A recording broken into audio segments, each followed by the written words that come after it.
Hello, everybody, and welcome to tonight's running of the High Octane Sim Series Playoff Round 4. Do apologize for the technical difficulties that we did have. Got multiple races going on here tonight, and Tim Hammond alongside Will Teller. Will, how's it going tonight?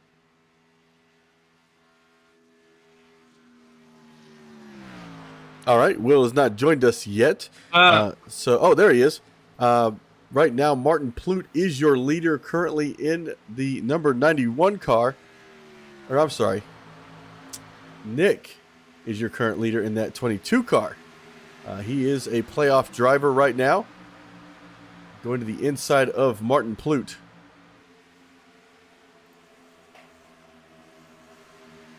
Oh, I forgot to do something.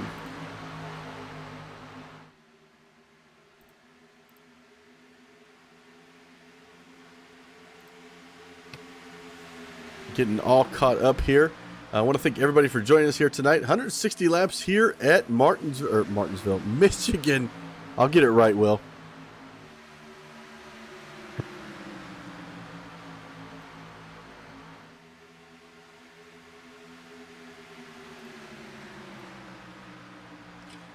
Right now, Martin Plute is your current leader. Jeremy Richmond in second. Nick Alford in third.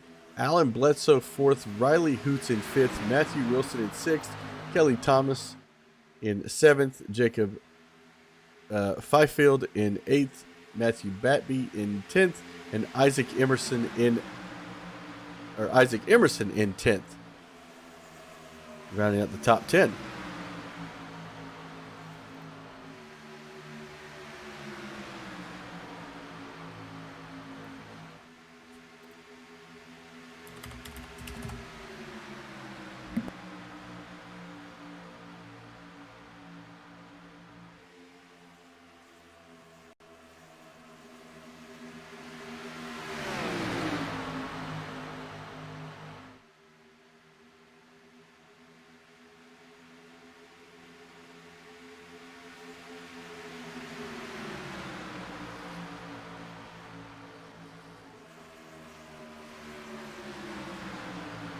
Alford. Okay, my bad, Nick.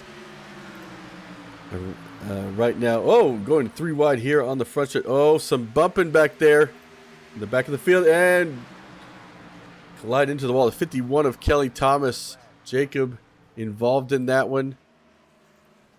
Oh, quite a few drivers involved.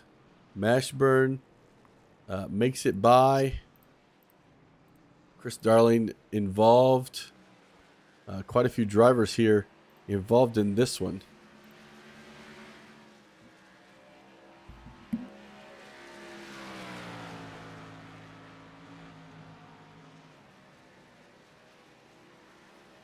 Yeah, Tim, that's going to bring out our first caution of the night here at Michigan, and we do want to apologize to everyone for having those technical difficulties, missing qualifying and getting in a little bit late here at the High Octane Sim Series, but to run everybody up to speed here in this series, this is the second to last race in this series, ladies and gentlemen. The field is going to be quite larger here tonight as we merge the Xfinity and Cup Series together for this race here tonight, and Matthew Badby really made a final push for the championship last week by winning at the Charlotte Roval.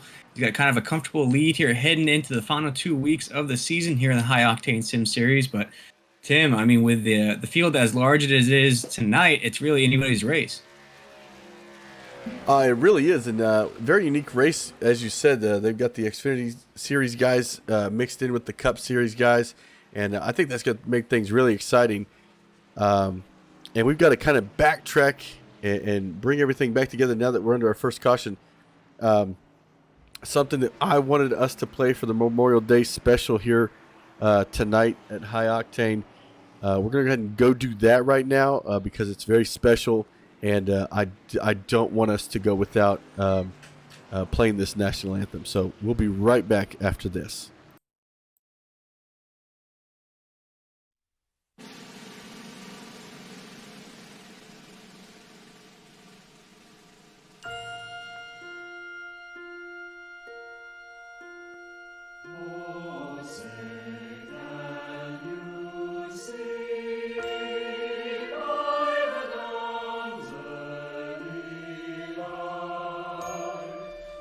So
We are back, ladies and gentlemen. That was our first caution of the night here, and again, this is a special weekend for a lot of people. It's for a lot of us, it's about cooking out, it's about hanging with family, it's about having a great time, maybe at the beach or things like that. But for a big majority of the population here, Tim, it is a somber weekend. It is a weekend of remembrance. It's a weekend of remembering those who gave the ultimate sacrifice. And I believe, Tim, you have a list of names that Nick Alford has on his race car here tonight in remembrance of those fallen heroes.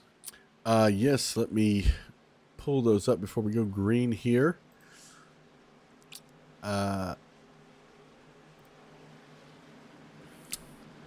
First one is Michael Moonsor. He was KIA in Iraq, September 29th of 2006. I love this car that Nick has put together. It's beautifully done, and it's just great honoring these guys. And then John. I wrote this down incorrectly. Yeah, John Dindara. He was killed in action in Afghanistan, August 6th of 2011. Sean Brazas, May 30th of 2012 in Afghanistan. Michael Brodsky in Afghanistan, July 21st of 2012. Mark Mayo, March 24th of 2014. And Oscar Timores, November 30th, 2019. So we want to remember those guys, honor those guys here tonight at Michigan. And it's, like you said, it's a very special weekend. Yeah, Tim. And as Nick mentioned, those were just the brothers in arms that were KIA in action. There's a bunch of those veterans out there that have their own internal battles once they leave the battlefield, and he's lost a few brothers to that battle as well. So we do want to remember what this Memorial Day weekend is all about. And I put as the title of the video here, ladies and gentlemen, it's Latin for always remember our fallen heroes. So definitely keep that in mind as you celebrate this weekend here, to keep those fallen heroes in mind. But back to the action here, Tim. It's Richmond still leading the way, holding off Martin Pluth right behind him. And then Alan Bledsoe in that 42 car, man, that red dragon we like to say here in the High Octane Sim Series, trying to put that 42 machine in victory lane to close out the season. And Richmond has a really good run right here. Great distance between him and Martin Pluth in that number 91. And just behind him, James. Great paint scheme, by the way, for that number 3 Earnhardt car. I remember him running that paint scheme, and I always loved it. It was such a great scheme to honor America and honor the fallen. I believe he ran it for a Pepsi 600 before. I'm sorry, Coca-Cola 600. Jeez. I like Pepsi over Coke. We're watching a move right now between James Brussucker. Brussucker is trying to make a pass here on, I believe that's fifth field right there. Or no, he's making a pass on yeah, that's the 91 of Martin Pluth. Yeah, I'm used to seeing him in that 4 machine, but he's trying to make a pass to the inside here to get around Martin Pluth. Now James does have a win on the season, Tim, and I think it was a celebratory day for everybody once he finally put that number 3 machine in victory lane. He did it in a good wrench machine, the all blacked out, the man in black, if you will. Was able to put that machine into victory lane. That's James Brussucker here. We're taking a ride along with him here. He is in second place, Tim. So he's really trying to show out here at Michigan, trying to get his second win of the season here in the High Octane Sim Series. And he's actually reeling in Richmond right now. Richmond was pulling away from these guys, but they've been able to reel him back in now as we're heading off into turn 1, lap 25 here. Laps are going to go by really fast here at Michigan. That's very it's a 2-mile speedway, but the high speeds get them around this track pretty fast. Yes, sir, indeed. And Tim, with being at lap 25, the first stage is going to end at lap 30. Then we're going to go another 30 laps and to lap 60, and then we're going to have a 40-lap shootout to 100. Then, of course, it's going to be the last 60 to determine who's the race winner here at Michigan. The second to last race here in the High Octane Sim Series. And Tim, with a 15-car field here tonight, a mesh between the Xfinity and Cup Series. Man, this is just an indication of what next season's going to look like. And I believe we have some breaking news here in the High Octane Sim Series. Next season will start June 24th here in the High Octane Sim Series. So only just a few weeks off, similar to what the NASCAR drivers go through, or they only get about a month or two off, and then the season revs right back up again. So keep an eye on a lot of these drivers you see here tonight, because I'm sure we'll see these guys racing the next season here in the High Octane Sim Series.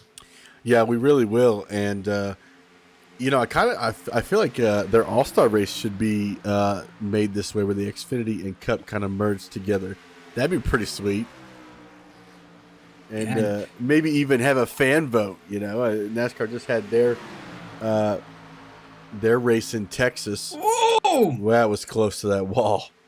And speaking of that All-Star race, we're looking at the All-Star race winner there in Matthew Badby. And Matthew not only came into these playoff races with a 10-point bonus lead from winning that race, but he also had 6 wins on the season there, Tim. And with this picking up his 6th win last week at the Roval, really trying to make that final push to not only win the regular season championship, but also the championship here in the High Octane Sim Series. I know he is trying to go for that new record for us here at 10-4 Broadcasting with the most wins in a season. He's definitely at the top of the table right now, and you see him, he climbed all the way up from about 6th or 7th position. Now he's battling Richmond for the lead right now. Oh no! James bounces off the wall in that 3 car on the exit of 2. He's going to lose a lot of positions with that unfortunate incident in that 3 machine, and gotta love the patriotic paint scheme that he is rocking on that 3 machine. And it's always nice to see James in that 3 car, and he always brings out the old school paint jobs that Dale Earnhardt used to run on that machine. And Tim, I was going to ask you, as we were a little late to this broadcast here, it's always a question that I love to ask you guys that have familiarity with these tracks. What are some of the things that the folks at home can keep an eye out here at Michigan? You see it's very wide corners there. Is it going to be that you have to really let off at all on the corners? In the wall. What should the folks at home be in store for here tonight? As you see, Matthew Badby's making that pass for the lead. Going to head down into 3 and 4 to overtake. And now Matthew Badby is your new race leader on the track, folks. And it looks like he's going to close out this stage 1 with a stage 1 victory there, Tim. Oh, yeah. So I'll wait till we go into this next stage here. Badby's going to bring this home. More bonus points to stack himself up, and he forgot to update his information to say that he's a 6-time winner now in his little bio when I put it up. And there's the caution for that end of stage 1. But to answer your question, what you're really going to look for here tonight is, you're going to have these guys running the high line, low line. They run that low line for an extended period of time, and you're going to eat away those tires. These guys run that high line. As you can see, the sun coming out on the track now. Must have come out from behind the clouds. That's going to warm things up and change things on the track as well. But these guys, the big key here tonight is going to be tire management. I believe they get 5 sets of tires, so you don't want to blow them all at once. And you're eventually going to have to manage. That last set is when you're going to go balls to the walls, for lack of a better term. But until then, you got to take care of your tires. Stay off the wall. As you've seen, these guys coming out of turn 2, that wall sneak up to you real quick and smack you right in the side. So you just got to be consistent, hitting your marks, not riding that outside line too long coming off the corner. And who knows, we might come down to a fuel mileage race tonight, Will. Yeah, and like I like to mention throughout these broadcasts here, I really love the strategic aspect of all these iRacing broadcasts that we do here, Tim. As much as people like to say, yeah, it's just a simulation, it's just a video game, there's a lot of calculations, there's a lot of thinking that the drivers have to do, between the pit windows, the fuel windows, the tire windows. There's a lot of things that come into play. And one of the series that we call on Thursday nights there, although the field might be as large as what we call here tonight, it always comes down to who has the best strategy at the end, because even though it is a video game, it is a simulation, if you will, Tim, the equipment on these cars are the most realistic you can get. So your tires start to wear, that fuel mileage starts to go down. So you have to keep that in mind as you're racing. You can't just race these things all out. And one of the things that I was talking about on Thursday night is that this is not like playing like Madden or FIFA where you can adjust the difficulty of these cars. Once you get in these race cars, it's the real deal, Tim. It really is. And, it is. These guys, they may be just on a sim, but let me tell you what. If they're anything like me, I'm super competitive in iRacing. I come out here, go all out. You put me at Daytona, Talladega. Uh, some of these guys actually in here will tell you that I'm gonna push you to the front. We're gonna get up there, and we're gonna make it happen. We're gonna win that race.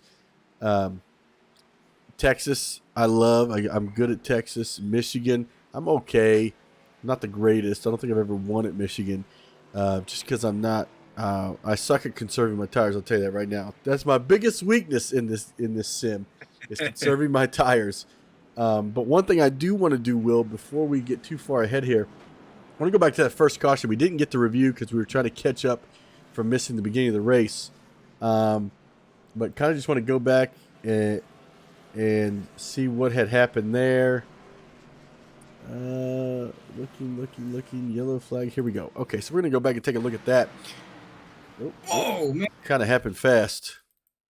So, yeah, these guys were 3 wide coming through the turn. Look at Chris Darling there in the middle. Pretty much where it all transpired. It looks like he gets loose. The 89 coming up behind him. 50. Oh, it looks like actually the 51 just comes up into his lane. Yeah. 51 gave him no space.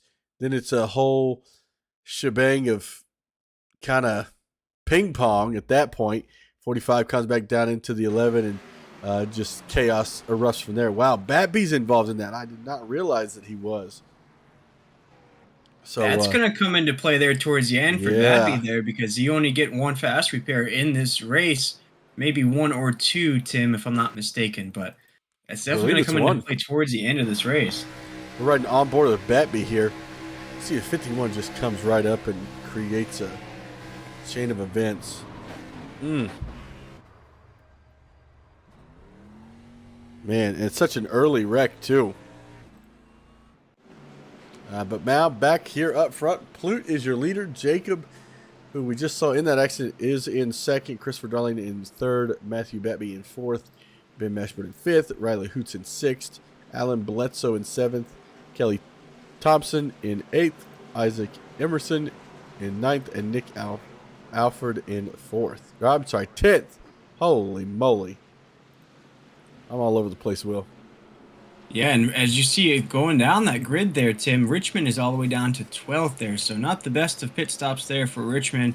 We saw him just racing up for the lead just a little while ago, but you see the pace lights are on of this pace car right now. And Tim, as that pace car is crossing the line, I do want to take a special moment of silence as it is a Memorial Day race here for those fallen heroes that have made the ultimate sacrifice here for the United States. And we'll go ahead and be quiet here and just before the green flag drops.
And thank you very much, ladies and gentlemen. And thank you for those fallen heroes out there that made the ultimate sacrifice. But as we see, the green flag is about to drop here. Martin Pluth is going to take that green flag. And here we go, racing once again here at Michigan Motor Speedway in the High Octane Sim Series.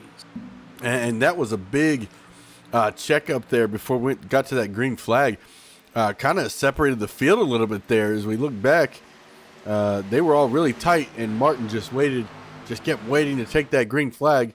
Ended up stacking up the field, and then as he went, everybody kind of slowly started going. Whoa. A lot of slicing and dicing going on the backstretch there, folks. And it looks like Riley Hoots is going to give Christopher Darling a big push down into 3 there. You see him in that 24 machine, and Riley Hoots is trying to make a last final push for the championship as well. Try to get a win underneath his belt to wrap up the season here. You see now it's Riley Hoots in that 24 machine is leading the way there. Love the silver of the 24 there. But you see Christopher Darling is now on the outside, getting a nice push from Martin. No, a little change there at the top there. Looks like now Riley Hoots is all by himself. They're trying to work that middle lane just a little bit. Got a big push from the outside there from Christopher Darling. See Christopher Darling up there as well as Matthew Badby. Martin Plouffe up there as well. Alan Bledsoe's in that 5th position. That's going to be your top 5. But ladies and gentlemen, this is stacked up right here. As you see, Nick Alford's going to go to the inside of the 91 machine. He's going to take that position from Martin Plouffe. As you see, Martin Plouffe's got left out on that. Oh, man, big block there from Alan Bledsoe. A lot of 3-wide racing here at Michigan, Tim. Yeah, and that's the name of the game here at Michigan is you will get a lot of 3-wide battling, but like I said, those tires, it's going to be crucial to be battling as well as saving for the long run. But with it being, stages, you kind of just test, see how your car's going to run and do what you got to do in this situation to make it to the next stage. And then in that final stage, you can really push the limits of that car. As Plouffe is dropped all the way back to 7th, as we come back up front here, the 42 of Bledsoe is pushing Matt Badby right now in the outside lane.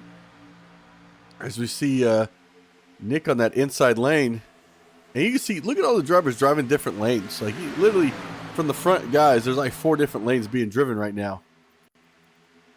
Yeah, I am. Oh man, that's a big squeeze when they come off of 2 there. Every time that happens, Tim, I get nervous for all the guys that are stacked up in there. It just seems like, too, when they enter these corners here, you're starting to see drivers staggering just a little bit.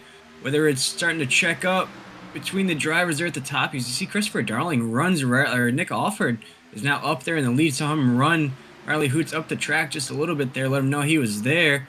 But you see now Matthew Badby has worked his way back up there as well, Tim. And, I don't want to be a predictor of things. Just call me Mystic Mac here on the broadcast. If Matthew Badby can win this race here tonight, he can all but crack open that champagne and celebrate. And that last race of the season would be more like not a memorial race, but a victory lap for him at the last race of the season if he can get his 7th win on the season here, Tim. But he's got a lot of competition here tonight. And one of the things I was going to mention there, Tim, as you were talking about lanes on the racetrack, it seems like the drivers that drift up just a little bit too high, they get out of that middle lane per se and start hitting that, not the tacky space on the track, that high side. It seems like that's where the speed kind of diminishes there. You see him running the high side there now. See the drivers get back down in that middle. And you see that 22 machine and Nick Alford up there on that top side, just not having the same speed as the rest of the drivers that go a little bit lower on the corners. Well, and see, another issue with that is, actually, let's ride on board with Nick, now that you say this, because we're going to look at RPMs. He's on the gas, full throttle right now. He keeps having to let up because people are in front of him. So it's making it seem like he's not getting that much speed, but the issue is he's checking up, so that way he's not getting into the back of the person in front of him. As you can see, coming down the front stretch, going into turn 1 and 2, this is going to show you the best. So he's up high, back into the gas right there. He's pushing hard. He's all in. Now, coming up, these guys are going to slide up in front of him. He's got to let off. Because you see, he's catching him really fast. He's got the run, but he's got to stay within distance of not running to the guy in front of him.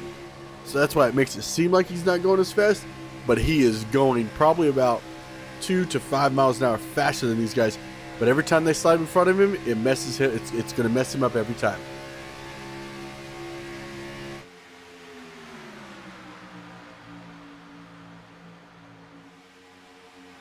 And they're single file right now.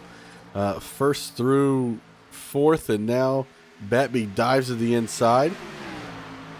Yeah, Matthew Badby was up there racing for the lead as we were taking an onboard ride there with Nick Alford. Seemed to drop down just a little bit there as now Riley Hoots is now up in the lead, heading down into 3. Nick Alford's trying to win this race here tonight as well, Tim. And Nick doesn't have any wins on the season, was able to sneak into the playoffs with only running 5 races in the season. Made the most out of those races there, Tim. Made it into the playoffs, but still hasn't gotten that victory here in a high Octane Sim Series. But boy, he sure is racing it like he wants one here tonight, Tim. And You got that Red Dragon competing with them on the inside. They're heading down into the corner. And 3 wide right now for the lead. These guys are really beating and banging right now. And they're all really staying close to each other. You look from first on back to 9th, all within a second of each other. Not a lot of distance between these. Oh, as Hoots touches Nick. Nick's able to come out on top of that one as they still are side by side coming through turn 3 and 4. And now Bledsoe's going to start blocking, but Hoots says no, goes back to the inside, completes the crossover.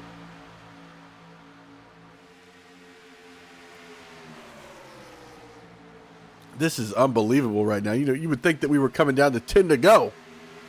Yeah, this is a wild race here tonight, Tim. I love the fact that they can, oh man, tight squeeze. They're coming off the corner. Man, that was wild. It's always coming off of 2 things get really hairy there on the exit and here. And as I'm watching on the entry of the corners too there, Tim, the drivers tend to stack up. I think they're trying to play follow the leader. They're watching the guys slow down in front of them, and then they get stacked up behind them. But here we go, 3 wide, heading down the front stretch. Oh man, Matthew Badby was going to try to make a move there, but wisely filed back in. As now the Red Dragon is leading the way there in that 42 machine, and boy, it looks like he took his W Energy here tonight, and W Energy is one of the awesome sponsors here in the High Octane Sim Series, and they have partnered with W was formulated to give you focus and energy with no jitters or crash. Their formula contains vitamins, amino acids, and no trips, including their patented Neuro Factor. If you're a gamer, sim racer, or just need a little extra energy to get you through the day, check out W Energy. W will get you through your day without giving you no jitters or restlessness. To order, head to w.gg, that's w.gg, and use coupon code HOSS at checkout. And man, get away from those overpriced coffees and energy drinks that make you crash. Go check them out. That's wdubby.gg. Use that coupon code HOSS at checkout to get that discount. And man, using that Red Dragon speed here tonight for Alan Bledsoe on that 42. Yes, we hitting lap 46 right now. And look at this, they're double wide deep into this run. Lap 30, they took about 32, 33, took the green flag restart. And these guys have not stopped battling since the drop of that green flag.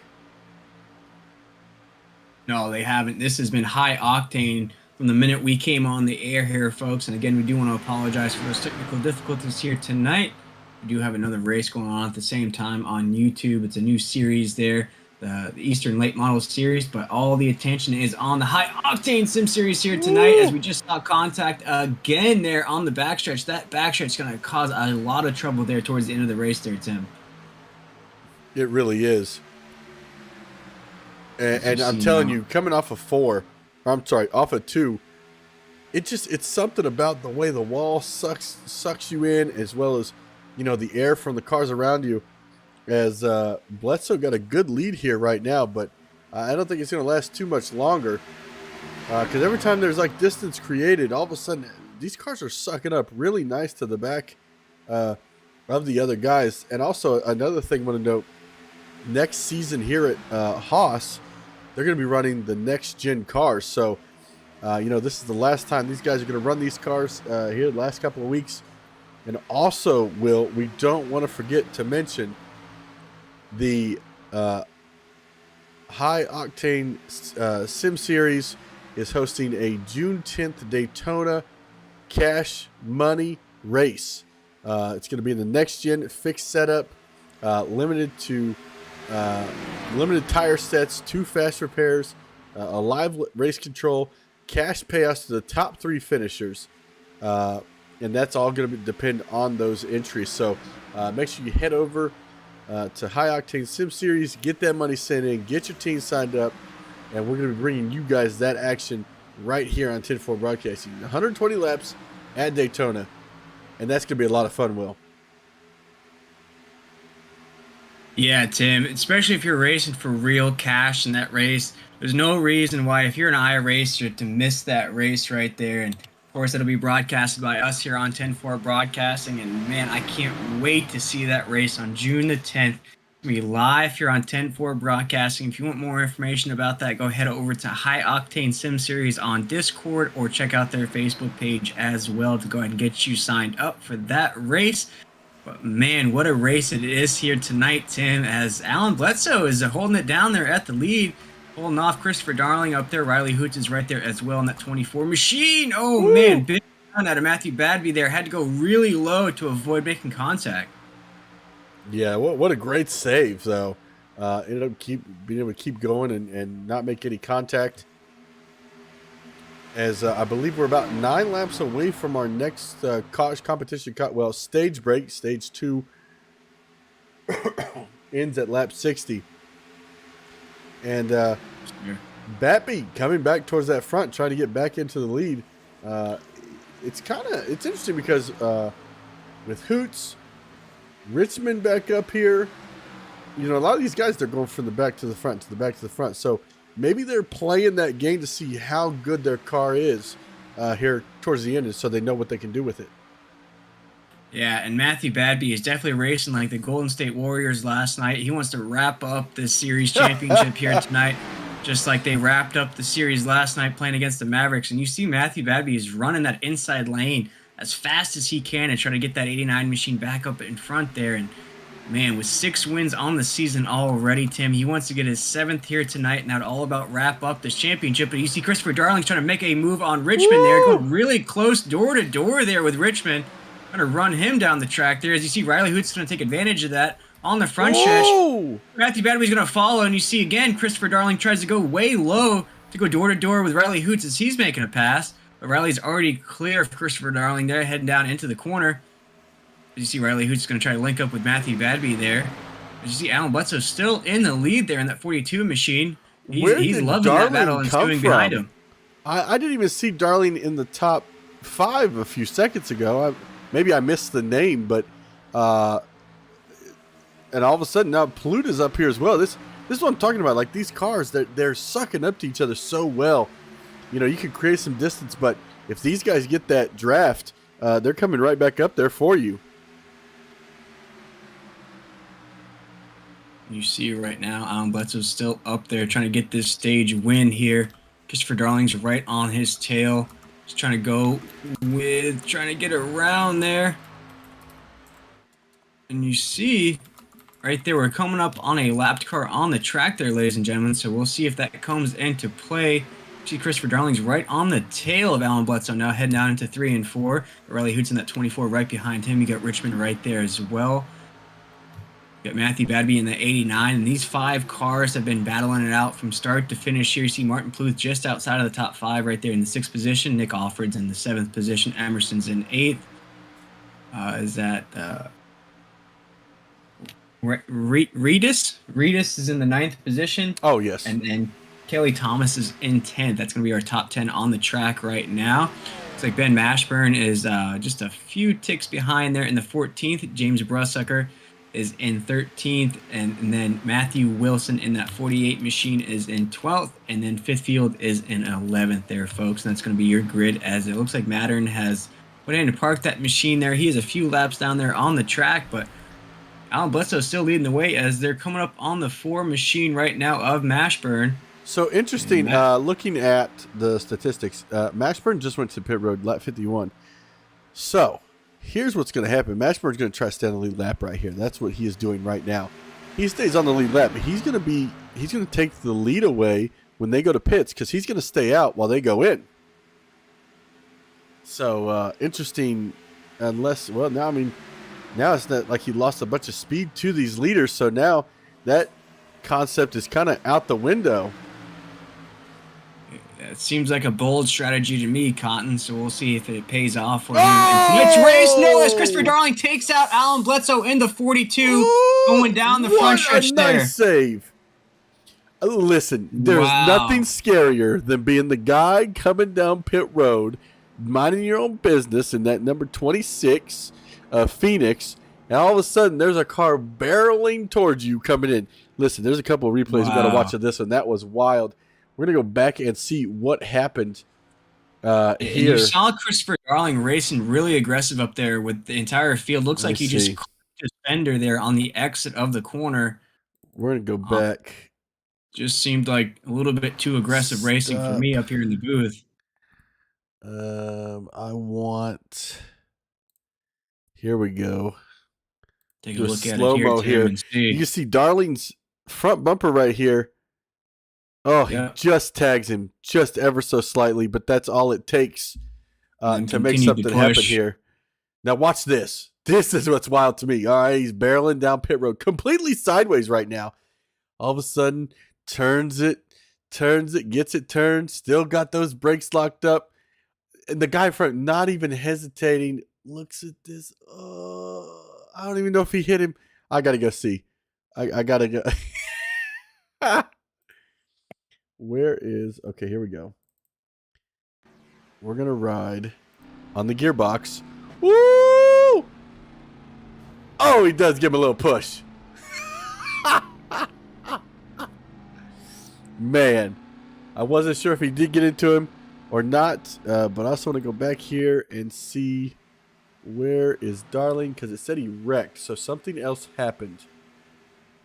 Not loving that move there, Tim. That was we saw it in the few laps leading up to that there. A few guys were trying to pass Christopher Darling there and decided to go door to door with them as they were going by. Went really close to those racers, and as he crept up to the 42 machine of Alan Bledsoe, just really put that nose on the back fender there. And it's one thing to make contact to get somebody loose, but it's one thing for me up here in the booth when I see that contact being made and then you run through somebody after you make contact. That's the stuff I don't like to see. But it's racing. Rubbin's racing, as they like to say. But as Alan Bledsoe, as you saw, he was able to save that race car heading down pit road there. But it's really going to knock him down a few spots there on the grid.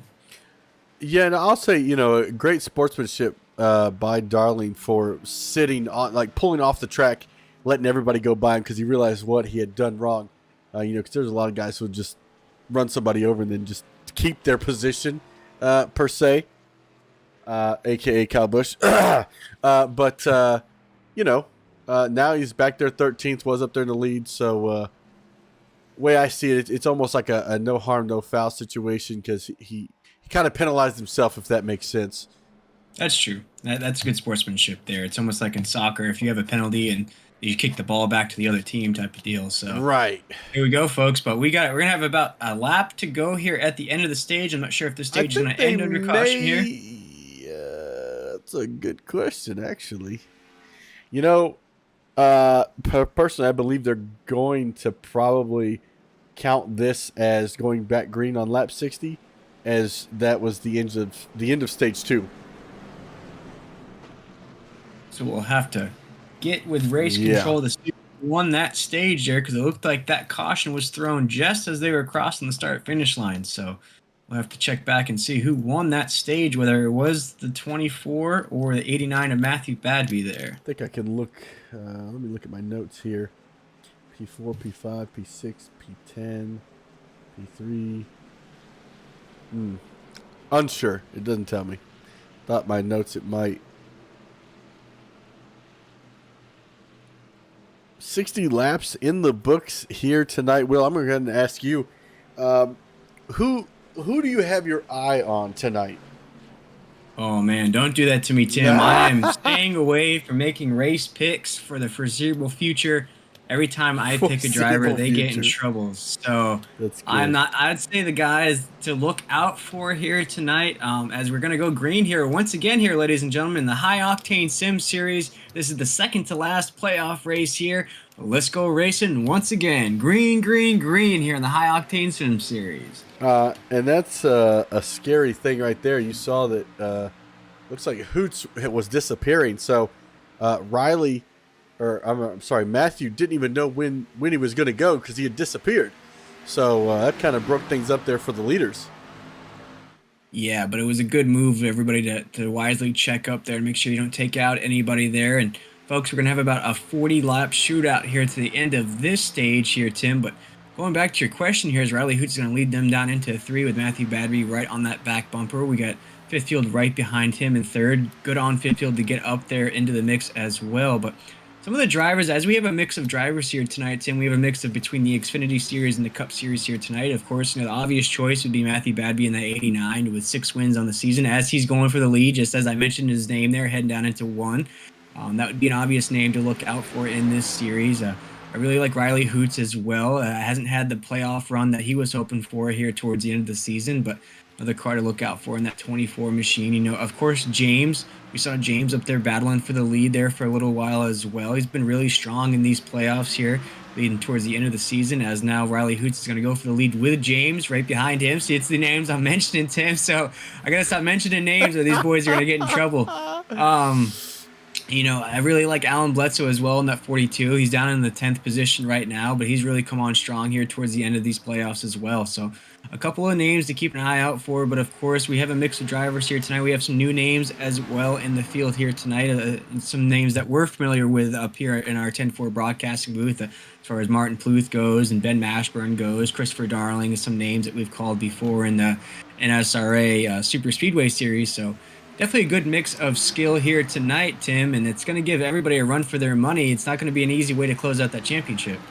You know, it's really not, and I cannot, this series, I cannot say enough about this series. Every race that I've done has been exciting, as we see the 3-car of James go to the inside of Hoots there for the lead. Just every single race, this is what we get. You see right now, the top 11 are all right here together, racing it out for position. Each position counts in these playoffs, and these guys are bumper to bumper down the backstretch. As we see Mashburn now making his way up here through the field, as he was a lap down just before this last caution.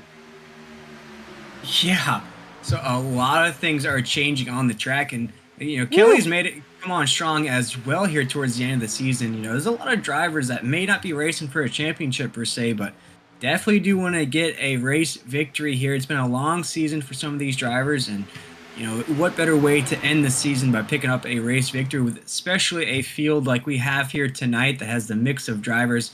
So it'd be awesome to see who's going to come home with this race victory. But Kelly Thomas is trying to put that 51 machine in victory lane here tonight, folks, as Matthew Badby has worked his way back up into the 3rd position after just getting in some trouble there. And you see Alan Bledsoe is now faded down into 10th. You were just talking about Kelly. Kelly is slicing and dicing right now, all the way up to 3rd place right now, taking that inside lane, getting that side draft, and now up here challenging for the lead. Probably going to go 3 wide, maybe down the backstretch, if not very soon. I mean, look at this pack right now, almost 4 wide. Gosh, no, this car's in the danger zone. Watch out! Oh, man, that danger zone I thought was going to claim its first victim of the race there, Tim, and that danger zone that I like to call it, we're going to see it a lot here tonight. Oh, gosh, we saw some flickering going on there. That's never good there, the 22 Nick Alford.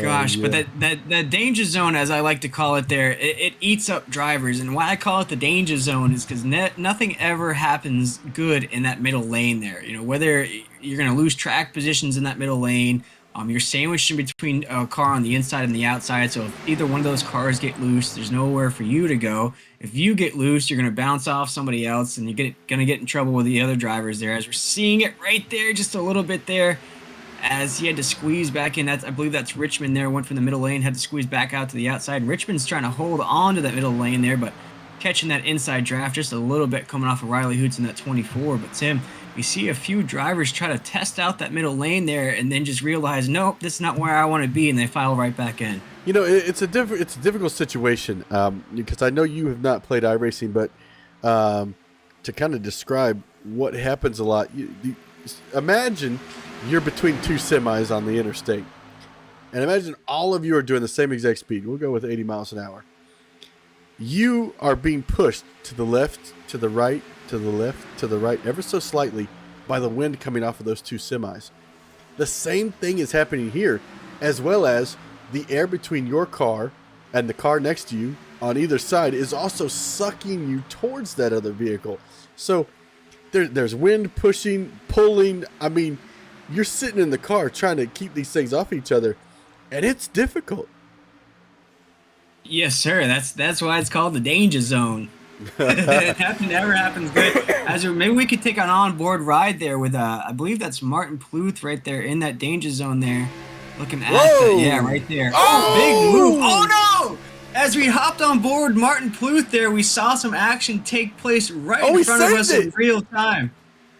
Richmond saved that. He was going across the nose of other guys, and he saved it, keeps it going, drops back to 8th place, and we're still green.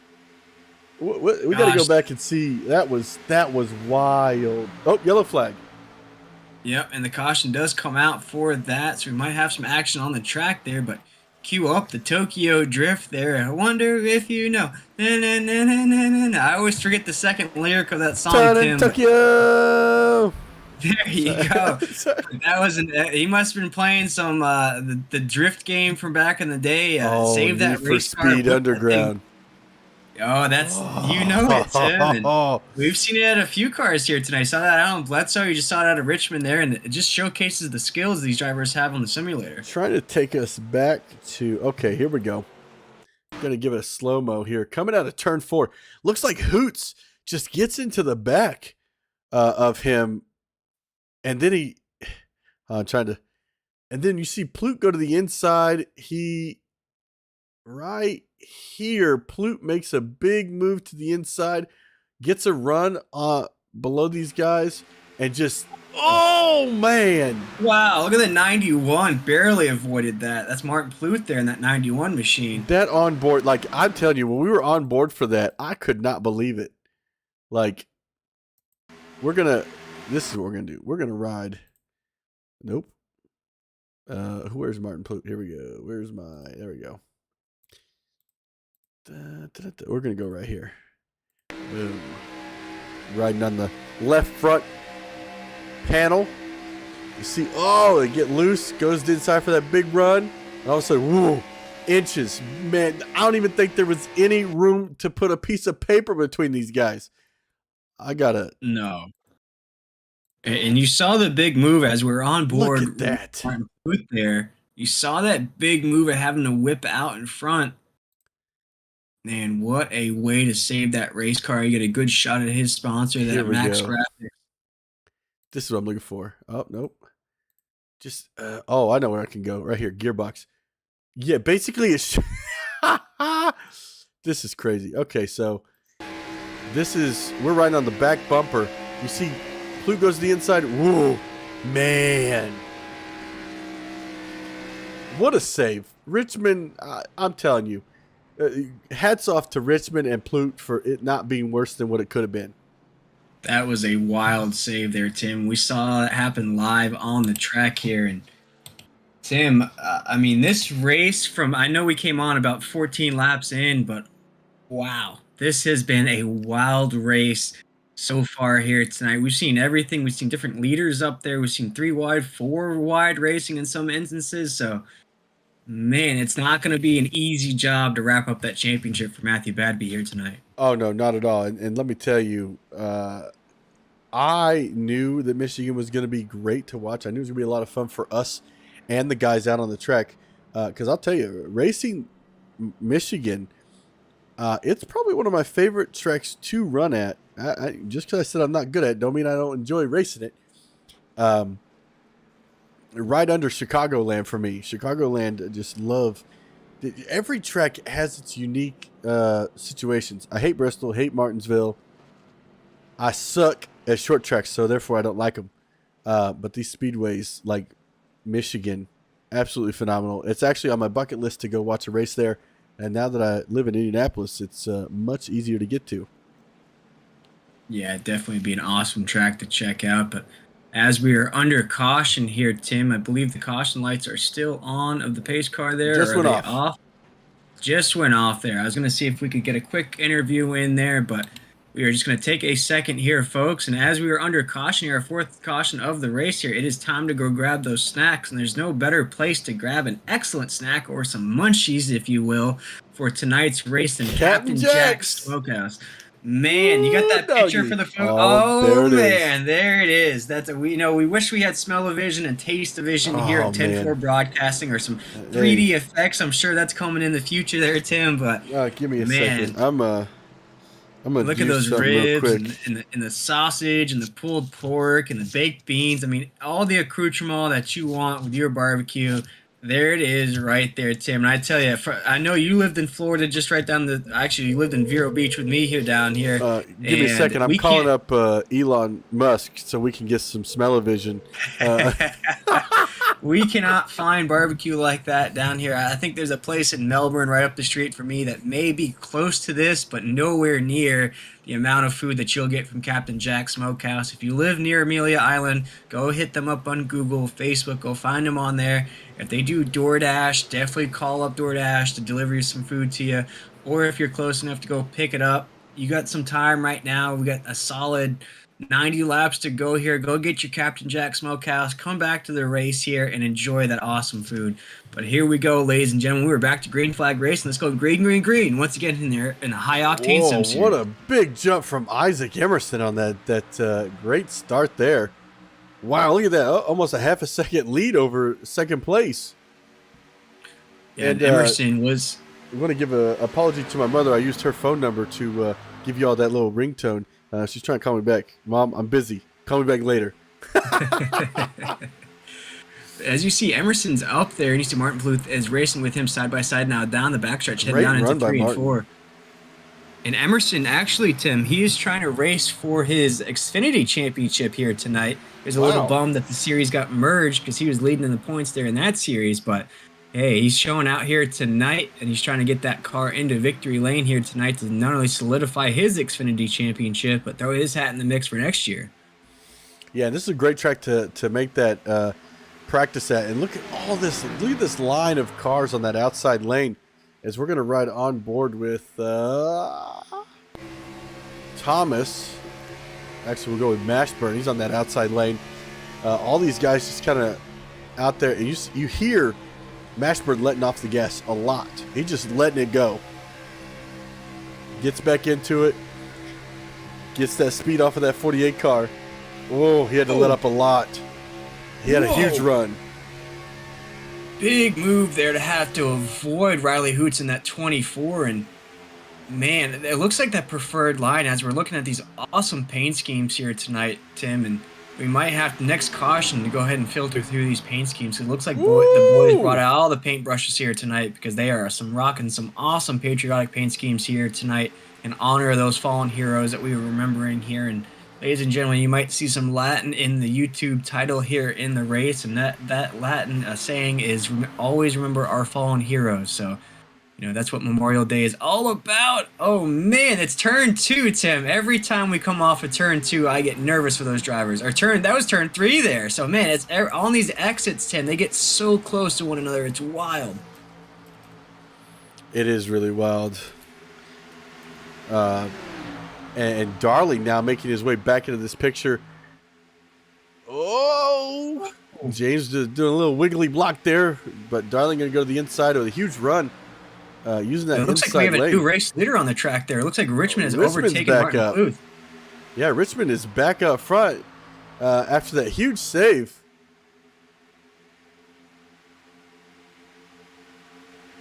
Now leading over Plute, Mashburn, Darling, Emerson, Bledsoe, Hoots. It looks like those NSRA drivers are trying to team up with each other here tonight. The ones that we remember formerly of the NSRA there. Yeah. They're always together too. But you see that, Tim, you know, they're coming in with these races in particular with a lot of track experience. You know, we saw them in that series, and you know, Martin Pluth and Ben Mashburn, they are no newbies to running in the front. You know, we saw Martin Pluth pick up a couple victories in that series. Ben Mashburn racing for the points championship in that series as well. So this is not new to them running up in the top. No, this is typical for these guys. They're always able to pull it off, race each other as teammates, but then they're also able to race each other as competitors at the end of these races. And you know, this is a different kind of track that we're used to than we're used to seeing these guys run on. So it's funny seeing these guys all up there together, going from the back to the front. And now Richmond kind of has the trifecta going on here as he battles these three. And Tim, I was going to ask you, as we're watching Ben Mashburn head down into one, still with the race lead there, and we see Christopher Darling heading down into the inside to check out. Oh, big draft off the 98 of Tim Richmond there to go side by side with Martin Pluth. That was actually going to be part of my question there, Tim, is, we'll see it on the super speedway races and sometimes on the road courses, use that draft to try to get around people and stuff like that. On a track like this that has such wide corners, is the draft going to come into play, or is it just Oh yeah. how are you? Because we don't really see somebody pull away on a track like this. We saw Martin Pluth have a big lead there. We saw Richmond with the big jumps on the restart. But as the laps proceed, about a lap or two in, you start seeing that leader get pulled back in. Is it just because this track is a difficult track to race, or are they really utilizing that draft on the race cars? So they're really utilizing the draft on the race cars in these situations because you do not want to be that leader that gets too far out ahead of yourself, because when you do that, that allows the second, third, fourth place car to all kind of team up on you, and they're gonna catch you and pretty much steamroll you from that moment. Because if you go to block one of them, another one's gonna step out and go to the outside of you. So you don't want to get a huge lead on these guys, because somebody's gonna help somebody get up there to you. But also in this situation where Mashburn keeps going to the inside of the 11, it also brings the 11 car back towards everybody. Kind of creates a suction cup. As you see Richmond go to the inside here on both of these guys while they battle. Now that's going to pull the 11 back more, and that 4 car is going to get a run now. So it's almost like a cat and mouse game. Yeah. A little give and take, if you will, of you have the lead, no, you have the lead. It's almost like Oprah giving away free cars there on the show. Right. But I'm really enjoying the front of that race car, Christopher Darling there with the fangs out in the front. Really putting the fierceness in that race car. But there we go. It's a great shot of that. And the next caution there, ladies and gentlemen, we'll filter through those race cars to give you a great look at those patriotic paint schemes that they're rocking here tonight. And I know Nick Alford has his Fallen Brothers on his race car, so really special race for a lot of these drivers here tonight, Tim. And speaking of special drivers, one of the drivers that I've seen that's now starting to struggle here at Michigan, and it is a huge surprise for me up here in the booth, and that's Matthew Badby, who is now all the way down into the 12th position, really trying to have to race his way back up into contention there. Not sure what you think maybe is he's going being on. Conservative? I don't know, Tim. Because remember, he was involved to earlier in that incident, so maybe he's used that fast repair, and now he's just got to play that conservative game until the end. But Tim, if you were playing the conservative game, I don't think you'd want to be at the tail end of this pack, because this is really where all the slicing and dicing goes, right here in the middle of these packs. So yes, it's not really where you want to be at the tail end of these packs. You really want to be up in the front. Maybe if you do get in trouble, it's only going to be like 2 or 3 cars up there racing with you, but trying to have to filter through and race through these packs of cars is not where you want to be for that 89 machine. And boy, depending on the finish he has here tonight, it could really open the door for somebody to swoop in and make that last race of the season really for the championship. And I'll say this, if he is doing that route of kind of laying back, you'll see drivers do this in the real world. I never understood why, but they just make sure they're last in this line, so there's no one behind them, so they can't get run over. And the fact that they can see every single car in front of them, so they have more of a reaction time than everybody else. So that could be his thought process here at Michigan, because he kind of can slam on the brakes as hard as he wants without getting ran into. Yeah, and with a stage victory on the night, it's really interesting to see that he's running this tail end. But as you say, oh man, Tim, yeah, I don't know. I think he's just maybe fighting it on the track here tonight. That wasn't a good corner there on the exit of 3. Went really high up the track there, and maybe just Michigan's trying to give him all that he can handle here tonight.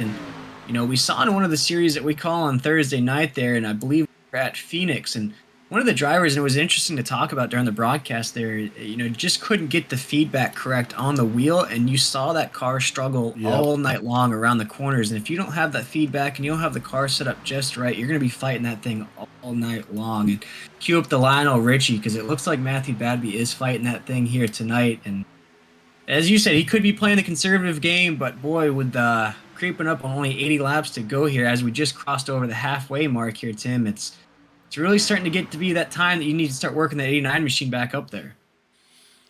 Yeah, and I don't think he's too concerned because we're going to be getting another caution here in about 14 laps. So maybe he's just waiting for that situation. We don't know. Last time we went to the pits, he could have possibly not gotten tires. Maybe he's saving a set for closer to the end of this race. That could be. Could be, but they do have 6 sets of tires for this race. I'm sorry. tonight. I miscounted. I thought it was 5. Yeah, so okay, so 6. Yeah, there would be no reason. With those. Yeah, there'd be no reason to save then. As you see, Martin Pluth is up there, Tim, and if we could on the grid, you're so used to seeing him in the 4. That's yeah. But Pluth is up there in the 4th position, so it is a tongue twister to see that up there. But that's funny. Ben Mashburn's in the 4. They switched numbers a little bit here, and these drivers came on late here in the High Octane Sim Series. They were racing in the Xfinity Series. I believe they've been in that series maybe 2 or 3 weeks there, Tim, and decided Nick Alford here at the admin of the High Octane Sim Series decided it was time to merge these 2 series together. And boy, if this is any indication of what we're going to see next season here in this league, Tim, I cannot wait for June 24th, the start of the next season here, because these mix of drivers mixed in with whoever decides to join the league in the offseason, man, and throughout this season, Tim, it has been high-octane action. No pun intended there here in the high-octane Sim Series. We've seen Matthew Badby win 6 races here. Yep. He's probably going to hold the record for the most wins in the season for us here at 10-4 Broadcasting. And from the mix of tracks going to road courses, short courses, we did the All-Star race at the Dirt at Bristol. So it is fun. An awesome league to be a part of here in the high-octane Sim Series. Yeah, and that's something else, we are in the home stretch of this. Well, we won't say home stretch. We're at the tail end of this schedule.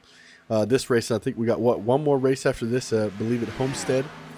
Yes, sir, South Beach. So make sure next week you bring your sunscreen, umbrellas in case it decides to rain, and bring lots of money to spend in Miami. But anyways, tail end of the schedule here for these guys. That's why you only see 15 drivers. It's the playoffs. Drivers tend to get discouraged if they're not in the playoffs.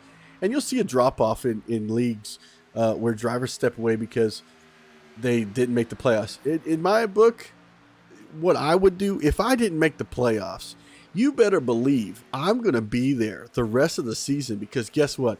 I'm going to use those races to get better, take some notes, figure out what I'm doing wrong to make sure next season I'm in the cutoff for that championship run, and I'm going to make sure that I'm not going to miss it just because I decided to back off and wait till the season starts again.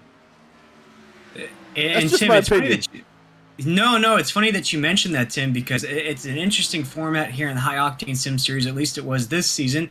Not sure what the format's going to be for the next season here leading up to June 24th, but a win and you're in the playoffs, yes, Tim. So love that. If you can seal that deal heading down into the playoffs, it doesn't matter if you win, week 1 or week 10. As long as you win a race in the series, you are locked in for the championship. And with an all-star race mixed in there as well, it does give you an opportunity to win some bonus points. And with a money race now being offered as well, Tim, it is an awesome league to be a part of. We couldn't be happier to be up here in the booth, and we are watching some awesome racing happening here tonight, folks. And Tim, I was going to ask you maybe up on that grid if we could throw up maybe some lap speeds to see who's running the fastest lap here on the track. Let's just see curious here. to see as things have fanned out just a little bit more here. So these are their last lap times. Don't want to put up their best up because that's going to be misleading. But right here you can see, caution flag. I believe that is the end of stage caution flag. So Christopher Darling is going to be your stage 3 winner here. It could be, Tim. I'm going to go ahead and double check that for you. Yeah, I don't see anybody wrecked on the track, so I'm going to assume that's what it is. And I want to give a shout out real quick to David Woods in our chat. He's the race control tonight, and he wanted to say that we were doing a fantastic job. We appreciate that, David. We really do. We love calling this series. Actually, love calling every series that we run, as I believe. Oh, my mind just stopped working. I believe one of the guys is going to come over and join us here in the booth, Patrick Morrison, after they just finished that race. Yes, sir. They just finished the Eastern Super Late Model Series there. That was the debut race for them there, Tim. And We were doing a double duty here tonight. That's why we apologize for those technical difficulties, but got everything ironed out here, folks. And this high octane sim series definitely does take precedence as we only have 2 races left here in the season. But as we are under caution here, Tim, I do want to bring a special guest into the booth, and that would be the admin here of the high octane sim series. And I'm going to see if I can't get him up into the booth just for a quick chat as we are under caution here, just to find him here in the server. Everybody doesn't get to know what Discord looks like, but we've got a whole long list of drivers, rooms, and everything else that we got to go find these guys in.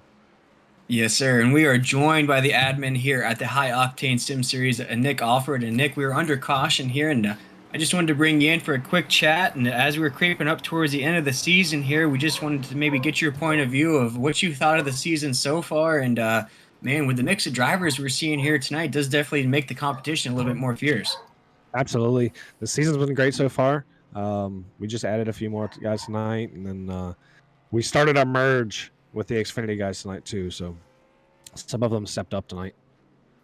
Awesome. Yeah, we're seeing it's wild here tonight at Michigan. We're seeing 3 wide, 4 wide, a lot of crazy racing here tonight, Nick. And I couldn't be reminiscent without giving you the opportunity to talk about your paint scheme here tonight and talk about what Memorial Day means to you personally.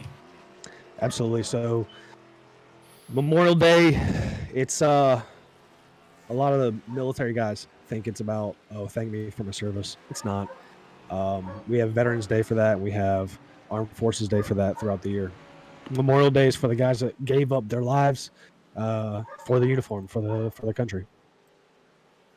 Yes, sir. And we want to remember those fallen heroes. And I believe you have a couple names on your race car here tonight. If you want to give that opportunity to read those names out to the folks at home.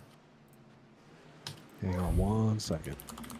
So I got MA2 Michael Mansour. He was a Navy SEAL, killed in Ramadi, Iraq, on the 29th of September in 2006. He was one of the first master arms in the Navy to go Navy SEAL, and definitely isn't the last. MA1 Expeditionary Warfare, John Dungara. He was killed in action on the 6th of August 2011 in the Wardak province of Afghanistan. MA2 Expeditionary Warfare, Sean Brazos. Again, Afghanistan, killed the 30th of May 2012. You got Michael Brodsky, killed Kandahar, Afghanistan, July 21st. And then you got MA2 Mark Mayo, killed Norfolk, Virginia, which is where I'm stationed at right now. And you got MA3 Oscar Tamores, just killed in Little Creek, Virginia Beach, Virginia. So all these guys are my brothers. Yes, sir. And as we're still under caution here in the High Octane Sim Series, we'll go ahead and take that moment of silence there for your fallen brothers right before we go to green. And Nick, we want to wish you the best of luck here the rest of the way, and I'm sure we'll talk to you again before we wrap this up. Yes, sir. Thank you.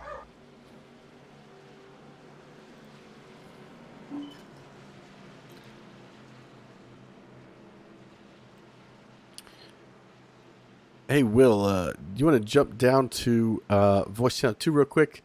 Doesn't allow us to bring up Patrick in here. Yeah, I got you. Hey, Patrick, you there? Yeah. Hey, man, kind of take us through how the race over at, don't even remember what it's called. That was a terrible lead-in.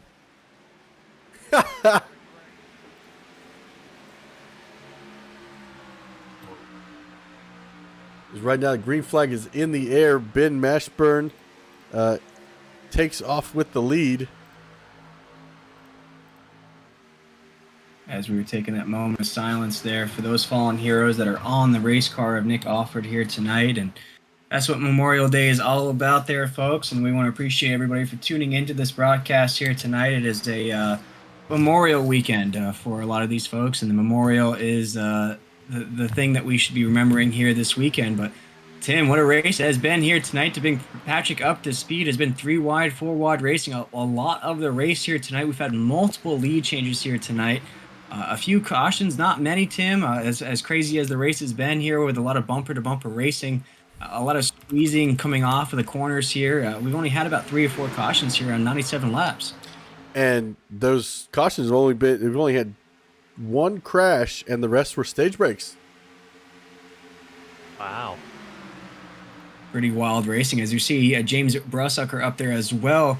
He has raced that 3 machine back into contention. They're trying to make a move on Martin Pluth in that 91, trying to follow that draft of Christopher Darling up there to catch Ben Mashburn. And that's one of the names I mentioned there. The mix of names that I like to do now, Tim. I don't like to call out drivers because every time I do, they get in trouble. As I'm talking about James, they're getting left out all by himself there.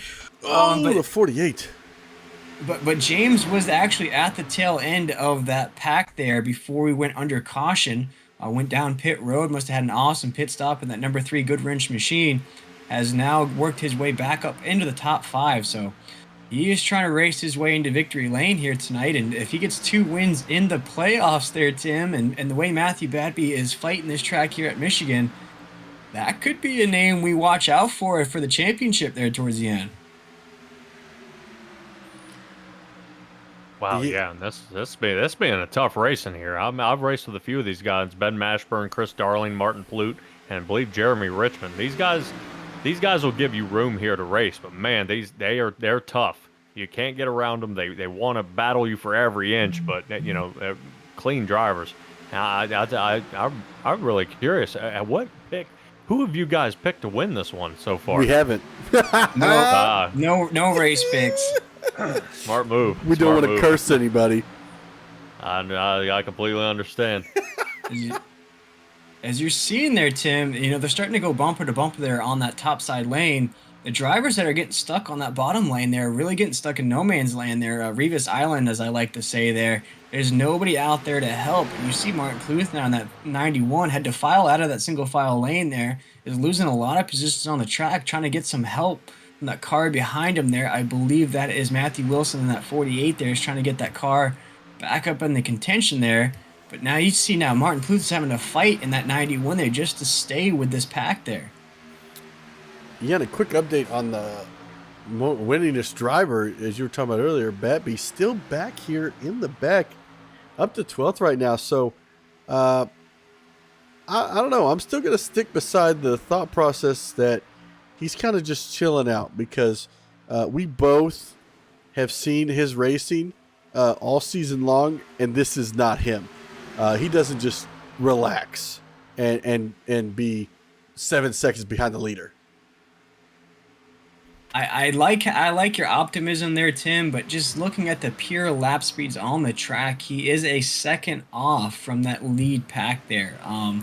Looking at the leader, Ben Mashburn's running a 3.93 there, and Matthew's running about a 40.3, so a full second off the pace of the leaders there as he's trying to work his way through this pack of cars. But we saw him get in trouble to start this race off, so we know he used that fast repair to start things off here. And Patrick, before we came on the air here, we had a big wreck that actually collected the regular season champion there, so we know he used that fast repair, and now we saw him racing up there for the lead before you came with us here. But since then, Tim, he has really fought this track here at Michigan.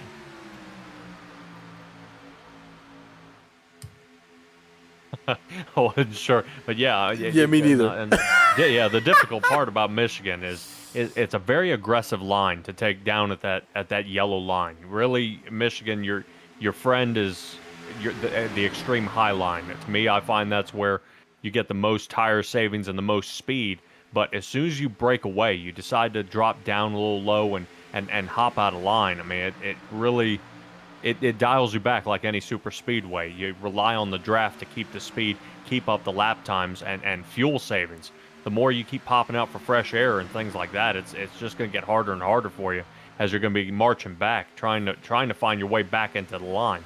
And as close as you can get these cars, no one's going to give you that area unless you just go up and flat out take it. So you see the 91 car, Martin Pluth, going ahead and working on the outside of Jeremy Richmond there.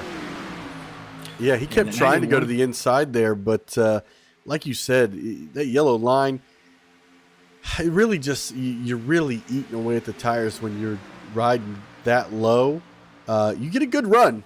Don't get me wrong. You can get a good run on the inside lane, but lap after lap, you're just going to continue to just disintegrate that tire.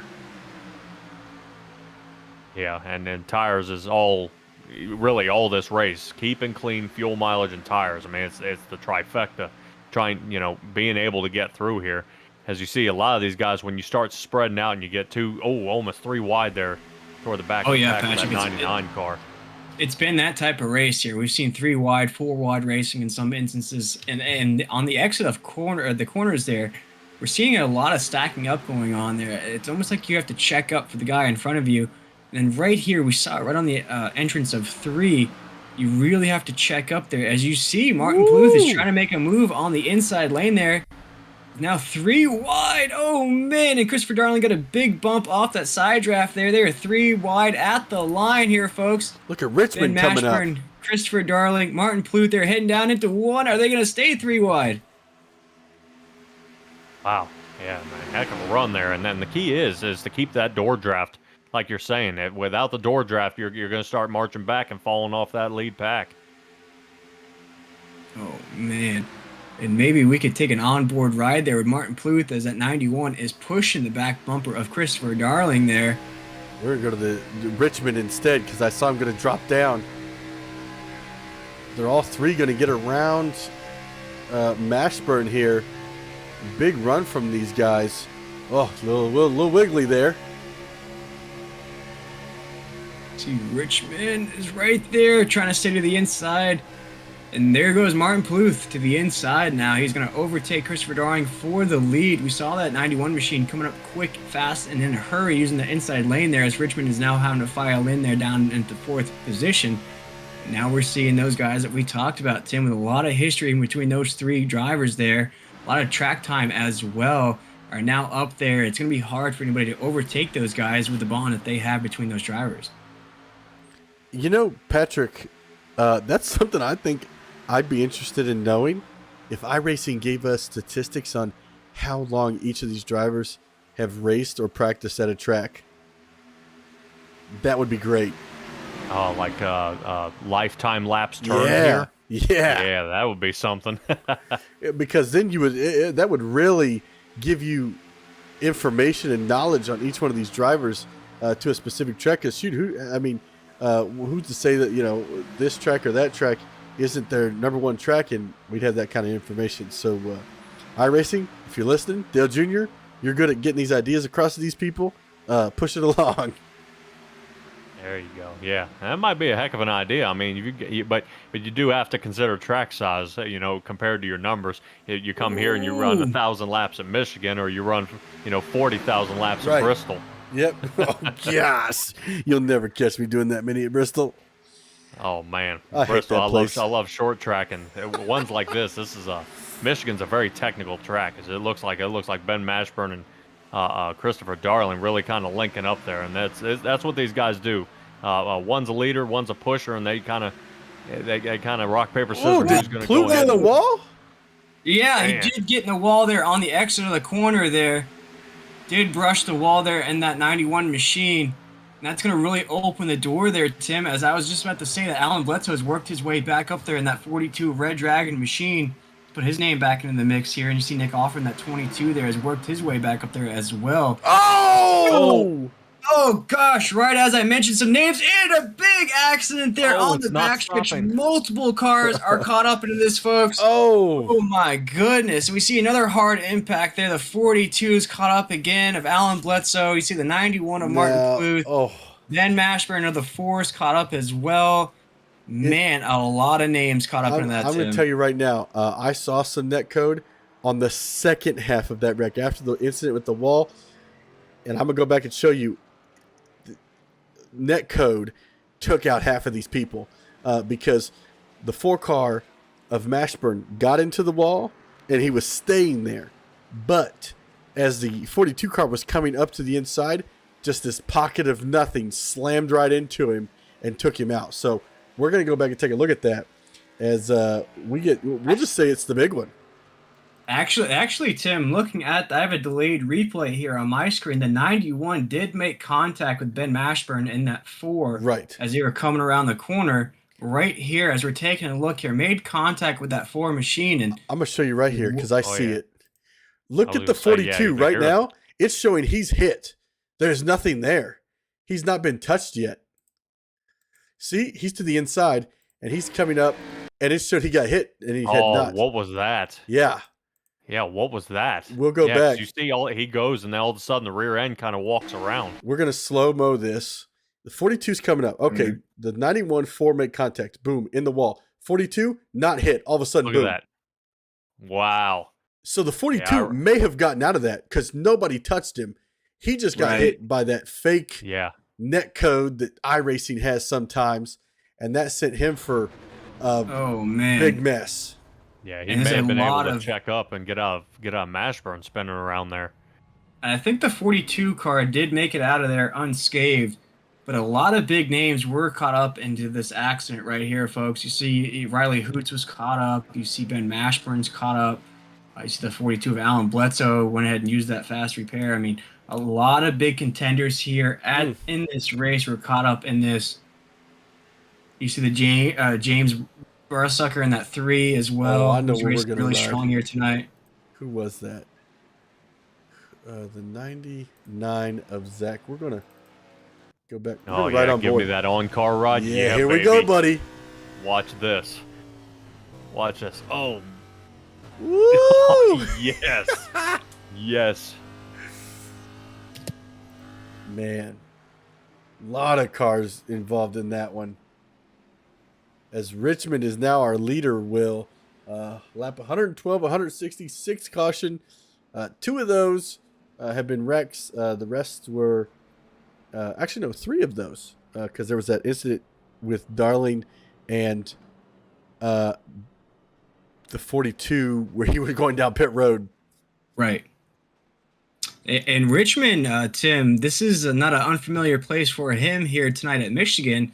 We've called his name a few times here tonight. It's a driver that hasn't really slipped out of the top 5. And Patrick, I know you joined us here late, but Richmond, I mean, has got it up to the lead. He faded back to maybe about 4th or 5th position, even with pit stops. This has been a name that we've called out a lot here tonight. He's really running his best race of this season. I believe this is an Xfinity driver that got merged with the Cup drivers here tonight. A few of these guys did, but really, it looks like this is his track here at Michigan.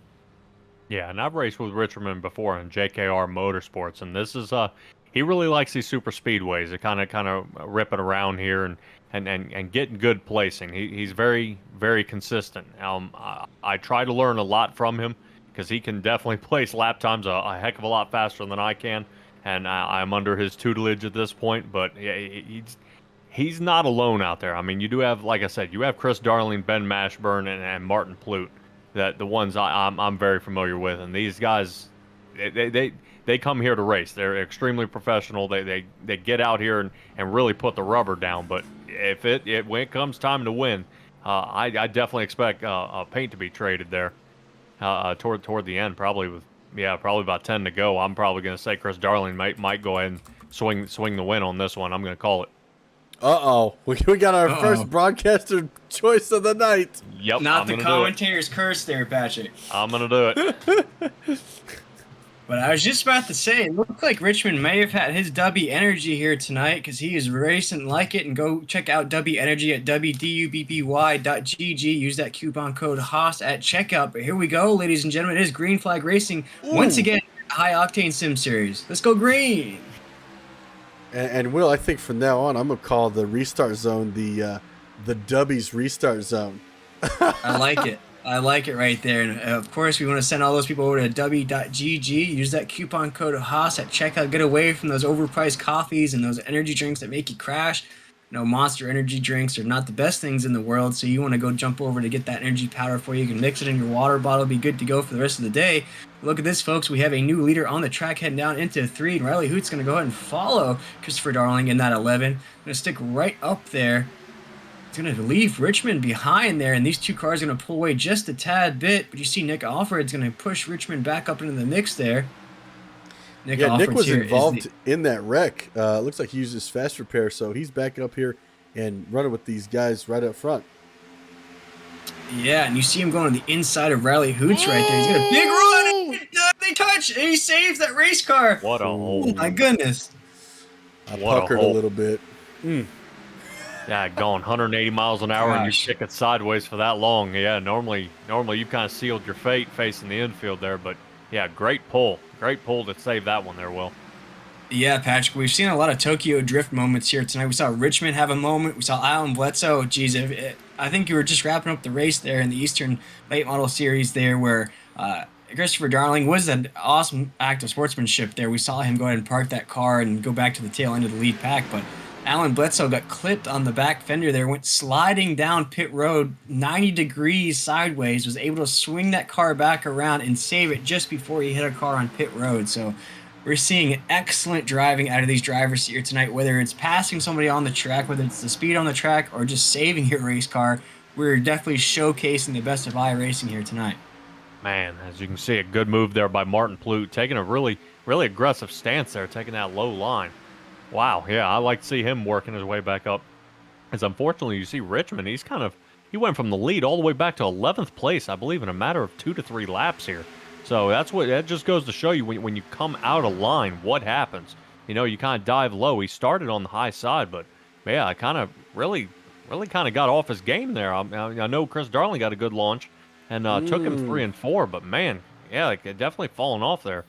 To give you an update on that, actually, Patrick, last time he pitted was lap 91. All these guys just pitted on lap 111, so he's got a lot of time on those tires right now. Yeah, especially here in Richmond.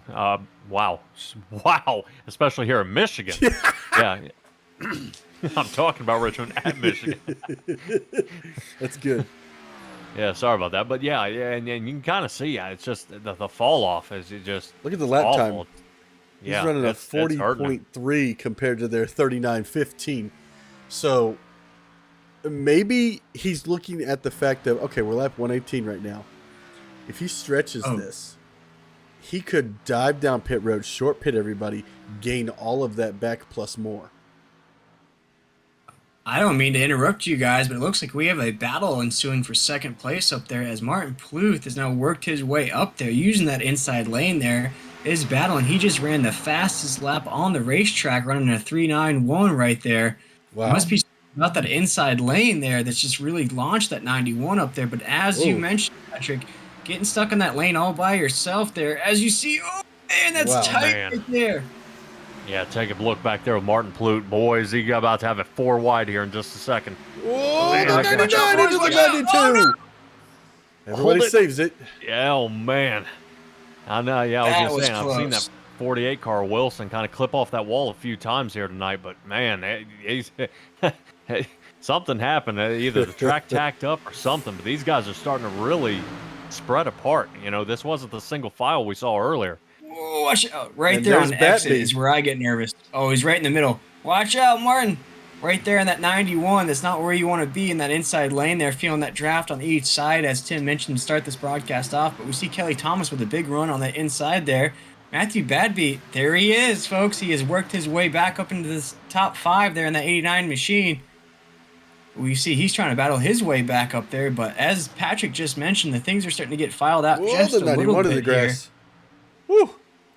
Yeah, I don't know if that'd be a good race line there for Martin Plute. You kind of see how you had 3 guys on the inside, and they could have gotten a good run, you know, if everybody kind of stayed together.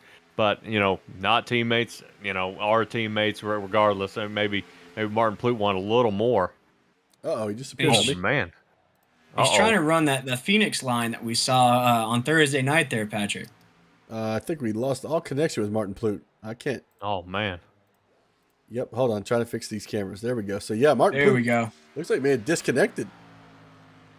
Uh-oh.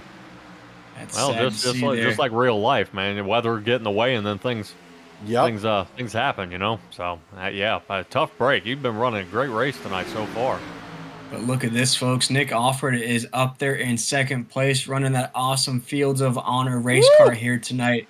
He is honoring his fallen brothers on that race car, and he would want nothing more to put that 22 here in victory lane as he is trying to put the big money moves, cue up the Cardi B there on Christopher Darling there in the 11, trying to get around it. But Riley Hoot's going to take advantage of that battle. Is going to go to the inside there of Nick Alford. Nick Offord's going to go back down to the inside here as they cross the start-finish line here on lap 123. Trying to get a big push out of Riley there and see what happens. He's going to follow Christopher Darling down into 1. You see Nick Offord's not going to go for the lead here, folks, down into 1. I saw somebody on in the wall, inside sorry. lane. Oh, they're side by side going down the backstretch here, folks. Man, Oh, and he follows back there on exit. Yeah, there you go. And you see that top line, how you're just able to carry so much speed. But fortunately, he was able to kind of tuck back in, get behind Darlin, and hopefully get back in the draft. Hang out in that aero bubble for a while, pick up some speed. But, yeah, the only thing I would be concerned at this point is watching Hoots there, kind of blinking a little bit. And the last thing you want to do is be second-guessing at almost 200 miles an hour here, Will. Yeah, and you saw Riley Hoots wasn't ready for that draft just yet. Got loose there, had to file right behind Nick Offord to save that race car. But, folks, we see that red and black race car. Matthew Badby is working his way back up there as well. He's got Kelly Thomas on his inside.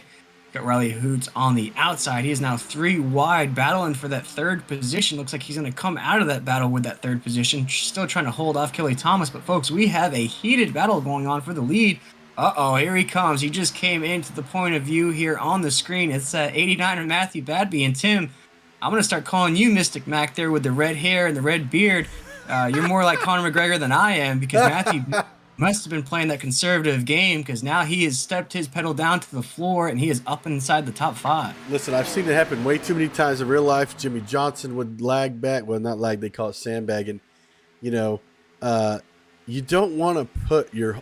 Oh, gosh, there's that Hoots disappearing. Yep. You don't want to put everything you've got on the tables in the first 125 laps. You want to do it when it's got to count, which, as you can see, that's what he's doing right now. Put it on the table. He's in 4th place. He's been riding around back, and that is exactly why I said what I said. There are drivers, you cannot win 6 races in a year and just be sitting back in 15th place. That does not happen. No. So that is why I knew what he was playing with. Oh, man, that's close right there. Yeah, but what a gamble to hang out in the back, though. As you could see with the last with the big wreck we saw before. I mean, you had cars back in the 12th, 14th position getting tangled up in it. And so it is really it's a gutsy move to choose to stay back like that. And right now he's in a sticky situation with Hoots inside of him, keeps disappearing.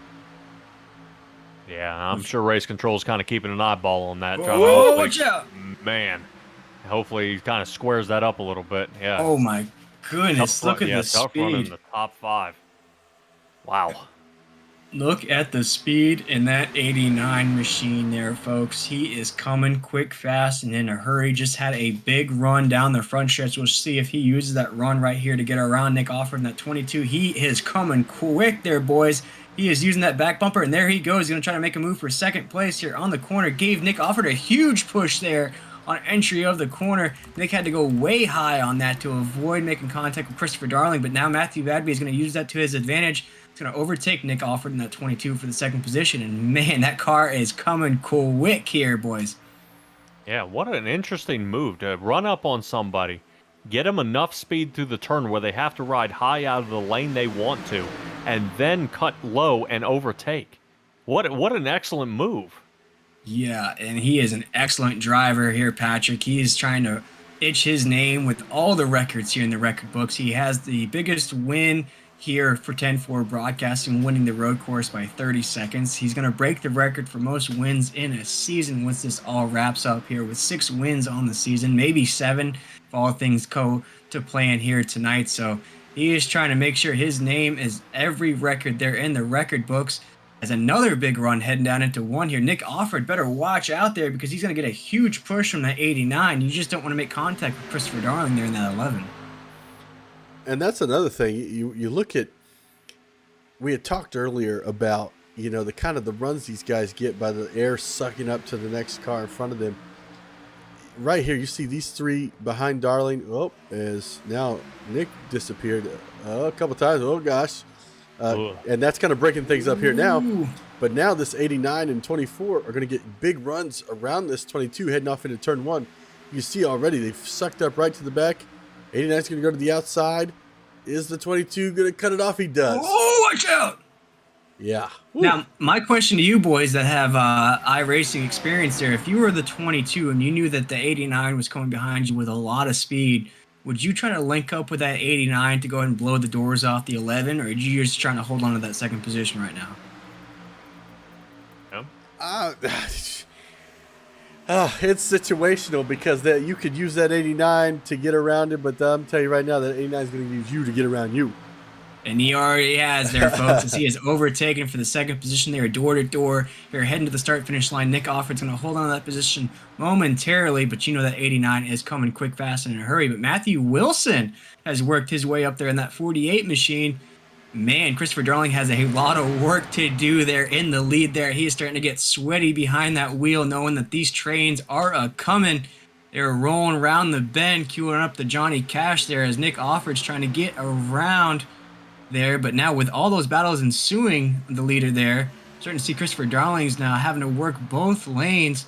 See 89 of Matthew Badby's trying that inside lane once again there, trying to get around. As you see Riley Hoots now in a 3-wide battle, filing back in behind the 48 of Matthew Wilson.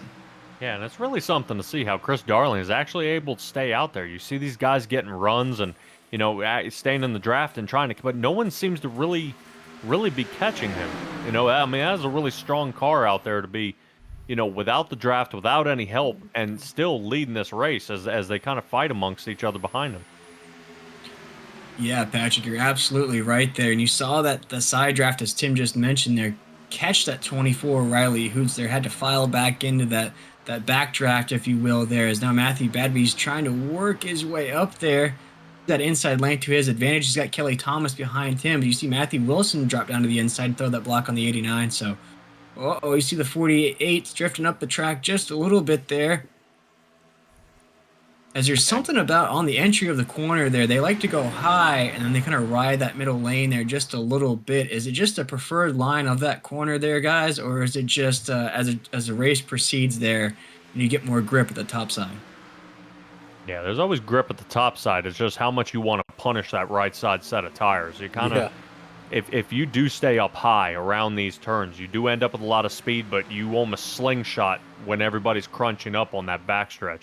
So a good defending move or to get more speed is actually to start high, kind of ride middle, and then ride back high again to actually maintain that kind of speed.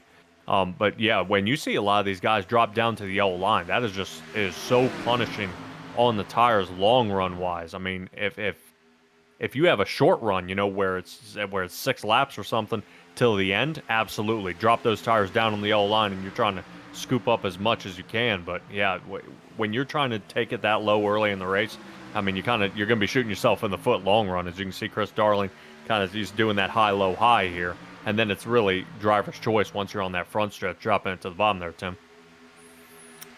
Yeah, and I'm going to tell you right now, you know, you were bringing up the fact that, you know, nobody's been able to get around Darling right now. We know from the Super Speedway series that Darling had this capability to kind of keep people behind him where he wanted them. And right now, there's no set group of guys that are helping each other get around him. And that's what is going to be the downfall of these guys. If they don't find that helper that's going to help them get around that leader to win this race. Yeah, but wouldn't it be a good idea, Alfred, in the 22 to really kind of suck up to the bumper there? You know, really put a, you know, to coin the phrase, put a fish hook in him. You know, reel him in and then stick there. You know, and then all you got to do is just kind of hang out with him for a little bit, you know, put him into the turn, into a situation he doesn't want to be in with too much speed, and then that way you can overtake and start working him toward the back. And also, yeah, exactly there. In this situation, Hoots gets a little loose there off the 2. These guys are now sitting on, lap. The tires have about 30-ish laps on them right now. That's going to start getting rough. But you're starting to see him as Patrick used. Oh no! And there goes Matthew Badby around 11.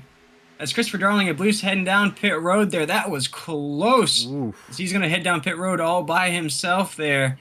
Going to go ahead and make that. As you were just talking about that, Tim. Yeah, that was real close there. I wanted to go back and take a look at that. Second. Yeah, that was. So now Darling's making his green flag pit stop. So we'll see how this plays out.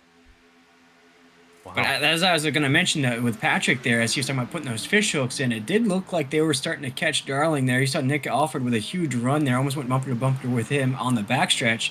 Now you start to see if Matthew Badby's going to head down pit road just yet. Nope, it's going to stay out right here, folks. But we have hit 25 laps to go here at Michigan here in the High Octane Sim Series. There is 2 races to go here. Matthew Badby has 6 wins on the season. He is the regular season champ here in the High Octane Sim Series and already has a win in the playoffs. And Tim, if he wins here tonight, he can go ahead and crack open that champagne because we can go ahead and give him that championship. Man, shoot, does he even show up next week if he already wins? It's his victory lap, I suppose. And here you see Darling close to going a lap down. The leaders have caught him after his green flag pit stop. But Darling's got fresher tires, so he's going to start pulling away. As we see a lot of guys jump down pit road. This is Green's 22, green flag 92, here, 45. 99's on pit road and the 3. I was saying, I think the fall off is what, about a second and a half at this point? Yeah. Yeah, so Darling will be able to kind of hold out there. So, yeah, now is the key that if you pit now, I mean, you're kind of running out of time. I'd be curious to see if Batby is going to hang out here. I think I would probably push it to lap 18 and come out with tires maybe 6-7 laps fresher. That could work, and you can take a more aggressive line. But yeah, you may play it conservative. Yeah, play it conservative and go ahead and sling down. Oh, boy. No! Oh my goodness. As Matthew Badby went sideways down pit road, that's going to cost him everything. Oh, gosh. He's got damage now at this point. He's already used his fast repair. Let's see how bad that damage is. I mean, sometimes in iRacing you can't see that damage, but I'm going to tell you right now, he smacked that inside wall pretty hard. Oh, yeah. man. And now for you to stay in contention with the guys that are pitting now, he may have to short pit, take right side tires, just enough fuel and get out of here. Or otherwise he's going to be out there stranded by himself. Now, I know he's got a fast race car there later in the end, but with only 20 laps to go, Tim, I just don't know, man. I would probably short pit, but he's fixing the damage now. Yeah, it looks like, well, you know what? He may have required. Yeah, because I think he may have occurred a speed road penalty or pit road penalty there. Oh, that too. He has to serve. Yeah, so he could be dealing with a lot of things right now, Patrick. Because you and I both know sometimes you could come down, you could get some damage that don't look bad, but there's some required damage, especially since he hit the engine compartment, that may have really screwed him over. Yeah, and he did come in with a whole lot of speed. I mean, a whole lot of speed. And that stupid commentator's curse again, Patrick. I mean, oh man, commentator's curse. I'm telling you, the commentator's curse is the guy in the lead right now of Christopher Darling as he resumes and back out in front. What is his gap at this point? Right now, he is at 4 seconds. Gosh, wow. I was gonna send the champagne bottle to Matthew's house and get him ready to celebrate there, but as you saw, he just incurred a pit road penalty there and is basically out of contention of the race here, folks. And with 20 laps to go, this is that time to go grab those snacks, and there's no better place to grab those snacks or some dinner. I haven't eaten dinner yet. Then from Captain Jack Smokehouse, they're one of the awesome sponsors here in the High Octane Sim Series. They are located on Amelia Island there, folks. And if you're watching the broadcast or listening, I'll explain it to you. There's some awesome ribs on that plate. There's some smoked sausages, pulled barbecue, pork there. You got some baked beans, mac and cheese, all the accoutrement that you want with your awesome barbecue feast. You got some awesome alcohol up there if you're over 21 to wash it down with. And Tim, I know for a fact that we can't find any barbecue like that down in Florida. I don't know how it is up in Indianapolis, but that is an awesome plate of food there to go check them out at Captain Jack Smokehouse. Go grab that food real quick, folks, because we have less than 20 laps to go here in the High Octane Sim Series. This is playoff race number 4 here. Second to last race of the season, and boy, what a better time to go grab that barbecue. Listen, anybody watching the stream right now, you know of any good barbecue places in Indianapolis? Let me know, please. I ain't gonna work up there with you Yankees. Same problem with seafood. Yeah. Wow. Yeah, I was gonna say that barbecue looks a heck of a lot better than that ravioli I've been eating. He's eating that moving food. That's what it is. There you go. That's it. Oh, And, that's and funny. talking about moving there, boys, there's been one car on the track that has moved the fastest than the other cars on the track, and that has been Christopher Darling here tonight. And we haven't really seen him fade back. That's one of the names that we mentioned, as well as Richmond. That Darling has been up there majority of the race here tonight, hasn't faded back at all. You saw him head down pit road all by himself. He said, "Okay, cool. Nobody wants to hang out with me. That's fine. Watch me take over the lead by 3 seconds." So, and here he is, folks. And it has been a tight battle throughout here tonight, but he is all by himself here right now. But I want you to look at this. He's being reeled in right now. There you go. I was going to say the key is for Alfred and Wilson to link up. Yes. Those two bumper to bumper, and within 5 or 6 laps, they're going to have him. So if these two can work out something, get the spotter and the crew chiefs together, these guys can reel them in, and Christopher Darling may be on the back foot. Yeah, I've been watching this. Look, down to 2.8 seconds. They've been shaving time off lap after lap. Let me see their last laps. Yeah, look at the huge difference compared to Darling. And boys, if that 48 crosses the finish line first with the year that he had personally and in iRacing, man, I might get a little teary-eyed seeing that 48 cross the line. You know, during the season, he lost his mom unexpectedly here in this series, and if he's able to cross the line first here in that 48 machine, it would be just an awesome way to cap off the season for that 48. Yeah, that would be really amazing. I remember that race back a couple weeks ago, maybe a month or so. I couldn't have said it better. You know, if he's able to pull this off, cross that start-finish line first, man, that'd be amazing. Yeah, and he missed the playoffs by just a small margin, and with everything going on, of course, he missed a couple races going on in that season, but ever since he's come back into the series, Tim, I know you haven't been with the series, but just a couple races, but he has really come on strong here. Even though he's not racing for a championship, he has given it his all week in, week out here in the High Octane Sim Series. And as Patrick just mentioned, if he links up with this 22 machine and they are reeling in Christopher Darling, you might see that 22 go ahead and do a little Olay move to let that 48 around and have him pick up the race victory here tonight. Yeah, and how are we looking at gap times there, Tim? We getting any closer? About a second and a half yet? I forgot we were looking at. You're fine. Close. There we go. We're under 2 with 13 to go. So man, this is really gonna be a tight run here. These two have got to get. I mean, from my iRacing experience and anything, they've got to get closer. I mean, I know these guys have been racing together all year, and this is the playoff round, but they've got to get closer to start really getting a good push here.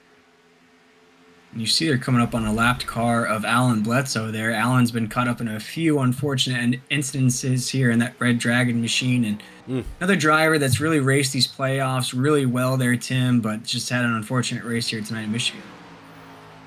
Yeah, 1.7. This is going to be close because it's going to come down to the point of let's go look at Chris Darling. Let's go take a look in the rearview mirror. Yeah, there they are. They're coming. Yep, and they, I mean that they turn 1 draft. and 2, they shaved off 2/10. Yeah, they catch that draft of his. Stick a fork in Chris Darling. I won't say stick a fork in him, but I'm gonna tell you what, he's gonna have a big battle on his hands, and it's gonna be a 3-way shootout here at the end of this one for the win. Oh man, that was a big chunk of time they just caught there, Tim. Looking at that grid, that was about 3 or 4 tenths of a second. They just knocked off of that gap. Right. So it seems like each corner, each exit, they're eating at that gap. Man, as they're going to come around 3 and 4 here, they're going to cross that start-finish line with 10 to go. They're going to take that lead only down to about a second and a half. So definitely going to catch them. It's just going to be which lap they catch that 11. Yeah, and a real gutsy move here toward the end with 10 to go. I would probably still stay high because they're taking that aggressive line. Well, what I was saying, you're getting toward the top and almost going down, touching that yellow line. I mean, it's going to start chewing that tire. And last thing I want to do is make it to Chris Darling, and then I ain't got it anymore, because I've spent everything I've got trying to catch him. So, yeah, they might want to play conservative. It's working now. They're going to catch him with an easy 5 laps to go. Now, Chris Darling has been able to hold off Alfred so since I've been with you guys so far tonight, and I'm just wondering if Chris Darling still has something Ooh. up his sleeve to hold these guys off here. Will. You know, And oh, go ahead. no, I was gonna say I just did the video game lean for anybody that's familiar with playing console games or PC leans, where you get to the edge of your seat, you lean forward, you're in it to win it, and boy, I am in it to win it right now. It has gone down to less than a second and lead, folks. They are going to catch him, as the boys were just talking about. I think it's going to come down to maybe around 4 or 5 laps, maybe even sooner than that there, folks. As you see, that 22 and that 48 are coming quick, fast, and in a hurry. And that 11, as you mentioned, Patrick, he's got to either get out of the way or throw some super blocks.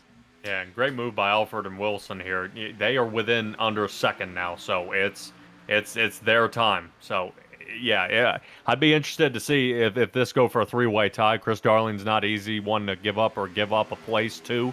But I think he's going to have to make some moves around the track. But if you notice, Chris Darling has been kind of keeping the same race line and a very conservative run. So I think if they want to try to start dive bombing him, he's just going to go ahead and drive all over the track with them. So and that's what I wanted to bring up, Patrick, was the fact that Darling isn't having to run his car the way these guys are running. They get down to turn 1 and 2. They are murdering the time getting to him. They gain like almost 2 to 3 tenths that last lap heading into turn 1 alone. You see they diving into the center of the apex here. Coming back out, boom, gained 20 or 2 thousandths or 200ths of a second on Darling coming out of turn 1 and 2. Turn 1 and 2, they have mastered turn 1 and 2. 3 and 4, it's kind of a stagnant situation, but now they've got his draft. They're right there. That's all they needed. Absolutely. As you see that 22 of Nick Offers on that inside, it's getting a big push from that 48 there, Patrick, and they're right there, man. Yeah, and the key would be for them to continue working together. You know, I mean, they've done well for the last 20 laps or so. The key is they need to work together. Stay patient. I know they're got him. You get antsy, you get those feelings, the tingles in your fingers, but you got to maintain. Because, making a move this early is what Chris Darling wants you to do. Ooh. This is exactly what he wants you to do, and he's playing into the game. So, with these two going too wide, sure, maybe a little bit, but he's going to wait.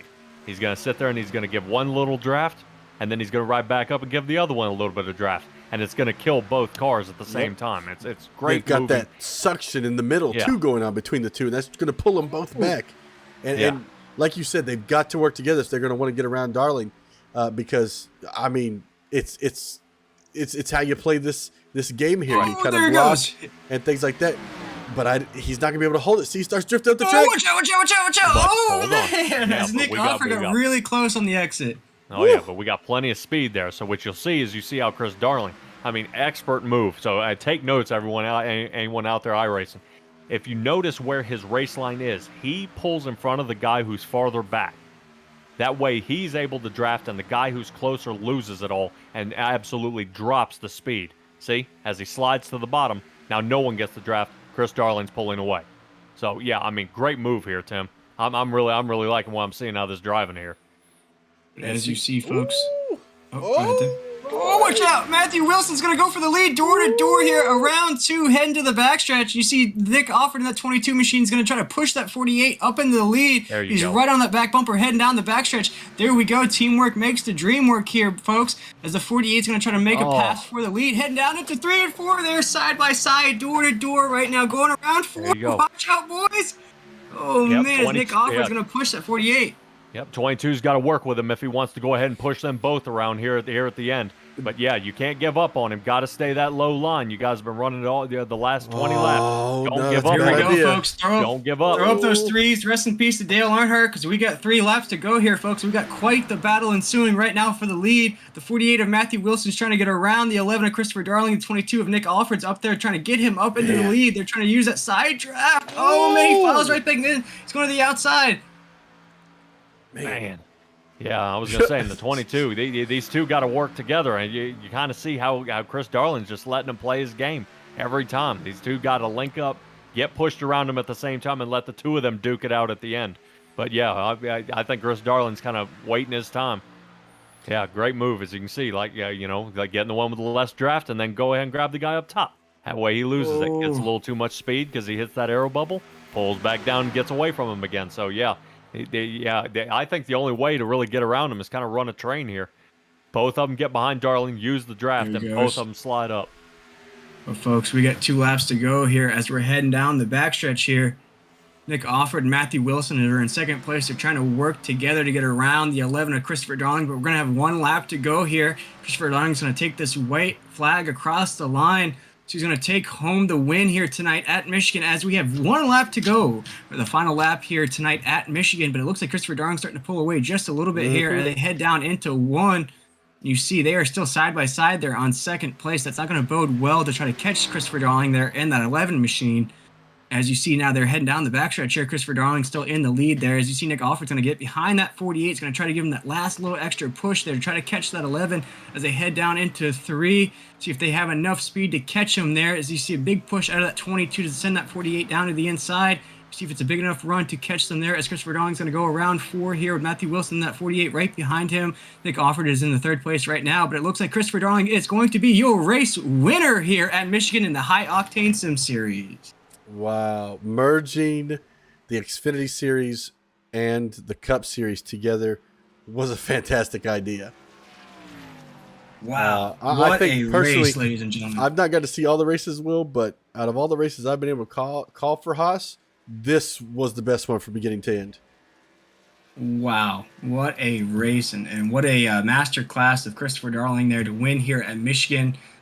You saw a great act of sportsmanship there when he got tangled up with the 42 of Alan Bledsoe, where he basically parked his race car there on the front stretch to allow the rest of the cars to pass him. He went to the tail end of the pack, worked his way back up there, put his car back up into contention. And as Patrick mentioned there towards the end of this race there, you saw a master class of knowing how to draft, how to block, how to keep those cars at bay. And big congratulations to Christopher Darling to winning this race here at Michigan here in the Haas High Octane Sim Series playoffs here live on 10-4 Broadcasting.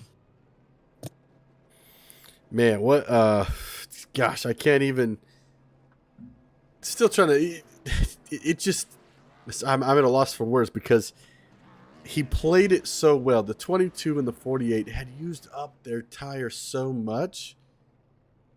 So every time they got to his door, it didn't bother him because he knew he was going to be able to just keep his line in the center of the corner, pull through.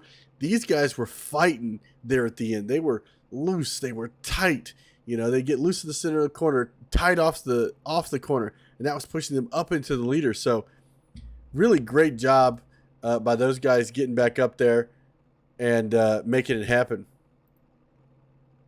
What a race it was towards the finish there, and what a way to celebrate Memorial Day here. And for a lot of the folks, this isn't a celebratory weekend. This is a weekend of remembrance. Remember those fallen soldiers. And as I put it in the title of the video here tonight, Tim, it is always remember our fallen soldiers. And there's no better way to do that than run an awesome Memorial Day race or Memorial Day weekend race than we saw here tonight, the High Octane Sim Series. And it is time to speak to our 3rd place driver here, Nick Offord, and he is a veteran himself, and he was running the Fold of Honor race car here tonight, honoring a few of his fallen brothers here in the military. And Nick will bring you on in here if I can. Oh, there we go. We get him in here just to chat with us. I forgot we were in a different group here.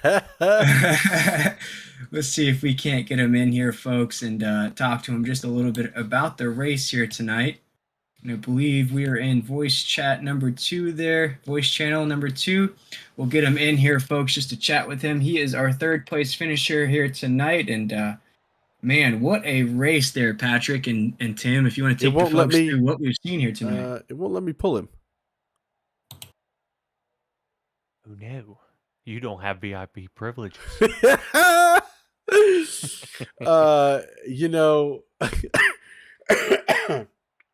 So sorry. Since the drop of the green flag, Will, we witnessed some great racing here at Martinsville. No. See what you did, Patrick, at Michigan. And we couldn't have asked for better racing. The only thing that really broke these guys up was green flag pit stops. But then 2 cars worked together, got back up to the leader, They had a 4-second deficit that they had to overcome, and they did just that. Yeah, and almost overcame a couple of times. If they, like I was saying, for laps and laps, if they had just worked together, I think they could have definitely put Chris Darling in, back farther in the field and pulled away. But better luck next time. But you are in the playoffs, so I mean, you're firing for everything you got and every inch you can scrape up. So I mean, I can't really blame them for the way they were racing though. And No. might have to jump up into that broadcast booth for just a minute there, folks, to get that yeah. interview in there. And We may have to we'll leave be you, right Patrick, because back. I can drag people to other channels, but not this one. Oh no. Well, Patrick, that was awesome for you to join us here. You just wrapped up the Eastern Late Model Series there. If you want to run the folks that are tuning into this race here in the High Octane Sim Series, how was that race for you? That was the debut race for us here at 10-4 Broadcasting. Well, it was a day, like you were saying, it was a debut race for them too. Some of those drivers had raced together a couple of times, but a lot of them were quite new, so they weren't as 100% sure of each other's driving style. But I mean, it came out about as planned. We had a couple tangle ups, but Nathan Bryant came in second place. I mean, for a second race in a row, Wayne was behind Caden Tufts, the other one. So he has called his shot on the Samara Raceway for the next round. To win the next one, because he said, I'm tired of looking at rear bumpers and they're going to look at mine next race. So he called his shot, and I'm curious to see what he does next week. Yes, sir. And Patrick, we want to thank you again for joining us here up in the booth to wrap up this High Octane Sim Series, and we'll see you again here pretty soon. We have a few more races here in the weekend.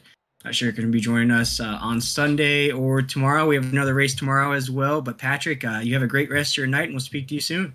All right, appreciate it. Thanks, guys. Thanks, Patrick. Yes, sir. All right, we are where we need to be, so I'm going to go ahead and bring up Nick for you. Yeah. Hey, Nick, this is Tim and Will up here in the broadcasting booth. We got you in here, man. Coming home third here tonight. What an action-packed race we saw here at Michigan. It was Tim's only second race calling here for the High Octane Team Series, and what better way to remember your soldiers than racing an awesome race tonight. Just kind of take us through your point of view of tonight's race and talk about that battle there at the end. Man, that battle was great. The whole race was awesome. I don't think I've had more fun in iRacing since I joined back in 2015. That race was awesome. Everybody ran super clean, super close. It felt like racing Daytona, but on a shorter track. Yeah, man, that battle, we saw you, Matthew Wilson, and yourself up there. You closed the gap. Geez, I think you guys were back maybe about 6 or 7 seconds. And once you got up there, Christopher Darling started throwing those moves on you guys. Did you feel like you could get around him, or was it just the driver's skill of Christopher Darling that kept you guys out of the lead? If Matthew Wilson would have went with me, we would have been able to jump past him. I was really hoping he would, but obviously Wilson's trying to do the same thing I am, is win a race. But props to him. He held us off. It was I had a lot of fun catching up to him. Well, you guys are heading down to South Beach next week. Do you still feel like you have a lot of confidence heading into Homestead that you can get that first one of the season underneath your belt? We'll have to see. I'm not the best at Homestead, and I'm, been kind of lacking on the pitch strategy here lately and having teammates along with my side. So we'll see what happens.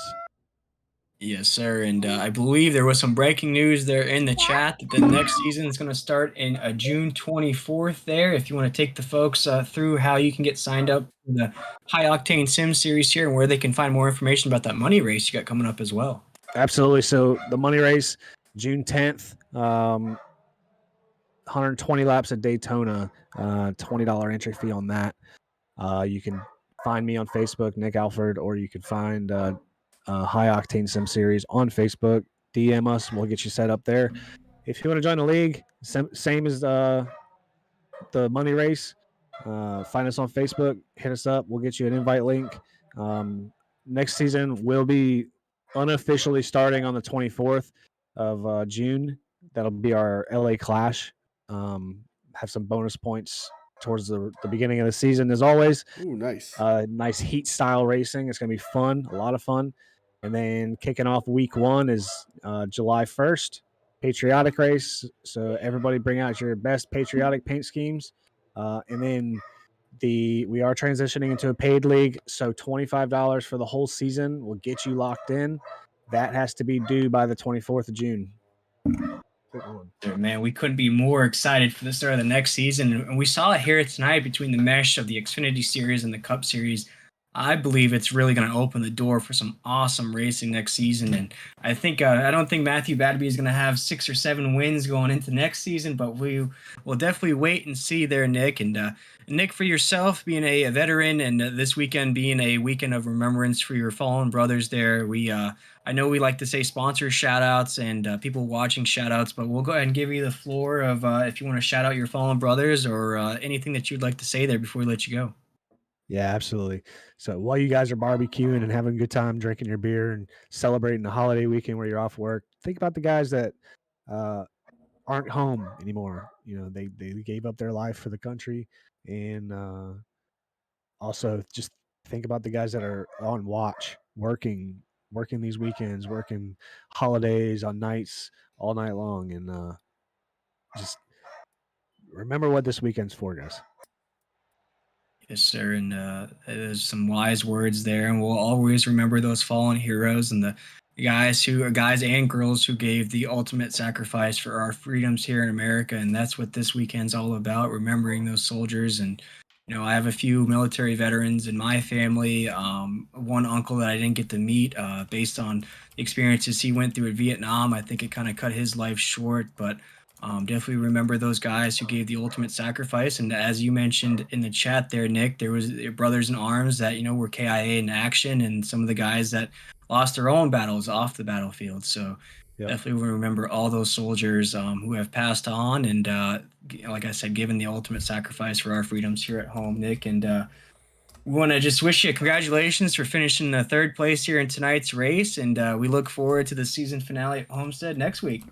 Absolutely. I'm ready for it. Yes, sir. And we appreciate you taking the time here, Nick. And I like to say have a great weekend, but I know this weekend's definitely a different meeting for you here. And it's still a celebration. There you go. Yes, sir. Of course. Celebration of life. Course. There we go. Yes, sir. Yes, sir. Of course. And Nick, again, we want to thank you for having us on here tonight. We look forward to next season. We look forward to next week, and great finish here tonight. Thank you, sir. That was Nick Offer, the admin here in the High Octane Sim Series, Tim, and definitely coming into this race with, I'd say, a heavy heart. He's trying to represent his fallen brothers there, but what a way to kind of put those heavy emotions aside. I know this is I was talking before we did this broadcast here tonight. We had an emotional race there at the midway point there when one of the drivers unexpectedly lost their mom, and I know this is an emotional race for Nick here, remembering those fallen brothers there, and I didn't serve in the military, and I know you didn't either, Tim. There's just so many things that those guys and girls have to go through in and out of the battlefield, whether they retire or they're still active duty. It's just a whole different thing that I couldn't even imagine what they go through. Yeah, and you really hit the nail on the head. Here at 10-4 Broadcasting, we just we want to remember all the fallen soldiers, as well as everybody who maybe wasn't killed in action, but like you said, had battles outside of the battlefield, back home. This weekend is for all those guys and girls. Yes, sir. And it is time to speak to one of the drivers that have really come on strong here towards the end. Like I said, had an emotional race in the middle of the season with the unexpected passing of his mom. But as I mentioned, after he came back from that, just the totally dark time there that none of us could imagine, that unexpected loss there that Matthew Wilson went through, he came on strong here towards the end of the season. And tonight comes home 2nd place here, Matthew. And if you want to kind of take us through your point of view of tonight's race, and man, what a battle it was at the end between you three. Yeah, like that race was crazy, to say the least. How everybody just stayed jammed up right together right there until the end. Like that last 5 laps, my heart was racing. We had to throw a Fitbit on you to track your heart rate. Oh, I should have. I know my teammate in 24, Riley, he was wearing his Apple Watch, and he kept track of it. I can't like he didn't say how high it got, but I'll ask him later on. Yeah, man. We were talking with Nick there towards the end of the race. We saw you guys have about a 6-second gap there. So we saw that gap closing lap in and lap out as you guys were tanding him up. He kind of spoke about if you guys would have worked together just a little bit more there towards the end, you might have gotten past the 11. Did you feel like once you guys caught the 11, if you would have tandem him up, you could have gotten past him, or were you just trying to hold on to that second position? The thing is, like, I felt like at points he was holding me up, and that's why I was like, well, I gotta go and I gotta go now if I'm gonna try to get up there and battle with the 11. Like, I felt like it was go time. Pay window was open. Right, right. Yeah, we Yeah. saw that there. I almost was saying to Tim and Patrick that joined us in the booth for just a short time there. I was wondering if Nick was going to kind of like do the Olay for you to let you go by there, but it's quite a battle there going door to door there, and it just was. Christopher Darling did an excellent job of holding you guys off there, even with the not as fresh tires as you guys had, but what a race it was here at Michigan, Matthew. I'd say that's probably your best race of the season. I believe you finished in the top 5, one of your other races there. I think this is my best finish in this since I've been a part of this league, and I've been a part of this league since the first season. Yeah. Yeah, so it's a very confidence booster. I feel like I finally got what I've been trying to do for the past, what, 10 races, 11 races. Like, I've been trying to get a good finish and put a race together, and I feel like I finally did that tonight. Yeah, it was an excellent showing there. We saw you fade back, then you saw you work back up, and excellent tandem racing there between you and Nick Offord. And what a way, man, to start closing out this season. We head to Homestead next week, our finale here in the High Octane Sim Series, with the mesh of the Xfinity and the Cup drivers all together. How are you feeling about the season finale next week, and what are your hopes for the next season that starts up on the 24th? Next week, I'm gonna help the guys that's on the team with the championship, of course. Like, I'm not gonna get in their way, but yeah, it's a confidence booster going into next year. I'm still not 100% sold on this next gen car yet. Like, it's fun at the super speedways, but like on the mile and a halfs, and I haven't really messed with it on the short track. So it's gonna be a lot of track time when the season comes to an end next week. I'd like to have another good run like tonight, but I'm not going to put any promises on it. But speaking of next week, I got something special rolling out for the final race of the year that has a lot of sentimental value. The paint scheme that I'm going to be running. Oh, that's awesome. Yeah. That's really cool there, Matthew. And man, before we let you go, you got the second place finish. Actually, one quick question there. I know you're a 48 fan, probably a Jimmy Johnson fan there with the Lowe's Motor sir. Speedway paint schemes there. What do you think his chances are on Sunday at the Indy? 1 in I 5. want. I would really, really love to see him actually pull it off, but like, I'd take a top 5. Yeah, that's Like, he's got a fast car. definitely does, and I think he's putting a lot of effort into it. He's just not one of those drivers that crosses over. That's like, cool, I got a sponsor, I got a car, let me run around the track. He's really giving it his all there, and he went from part time to now full time. So he's really giving those guys a run for their money there, Matthew. And I feel like since he when he ran Texas, he showed what he could do in IndyCar when it came to the oval side. But like, road racing has never really been his strong suit. Yep. that was awesome. Yeah, we'll see, because he was fastest in practice, and then skirted the wall just a little bit there in qualifying. Yeah, I saw that one when he was coming off. I think 2, he about clipped the wall, but it was a really nice save. Yeah, oh yeah, and I think he qualified 10th, so a really good rolling out position there for him. But before we let you go, Matthew, at that second place podium finish there, we do give you that opportunity to shout out any sponsors or anybody that you might have had watching here tonight. First of all, I'd like to thank the guys on the team: James, Riley, Matt, Alan, Brendan, Kelly, like the whole team. Like, they really rallied behind me at the end of that race. Like to thank Lowe's, of course. Like, Lowe's has a special meaning to me for sentimental reasons. And Stapleton Auto Works, James, who paints these badass paint schemes for the team. He kills it. He crushes it every time. Well, Matthew, we look forward to seeing what you have next week there in that 48 machine. It sounds like you're just going to be a team player there in that finale race. But big congratulations from us up here in the booth for coming home in that second position. You guys came really close from overtaking that 11. But, man, what a great race to see out of you here tonight. All right, I appreciate you guys, and thank y'all for broadcasting, and thank Nick for allowing us to do this every week. It's a blast. I look forward to it every Friday night.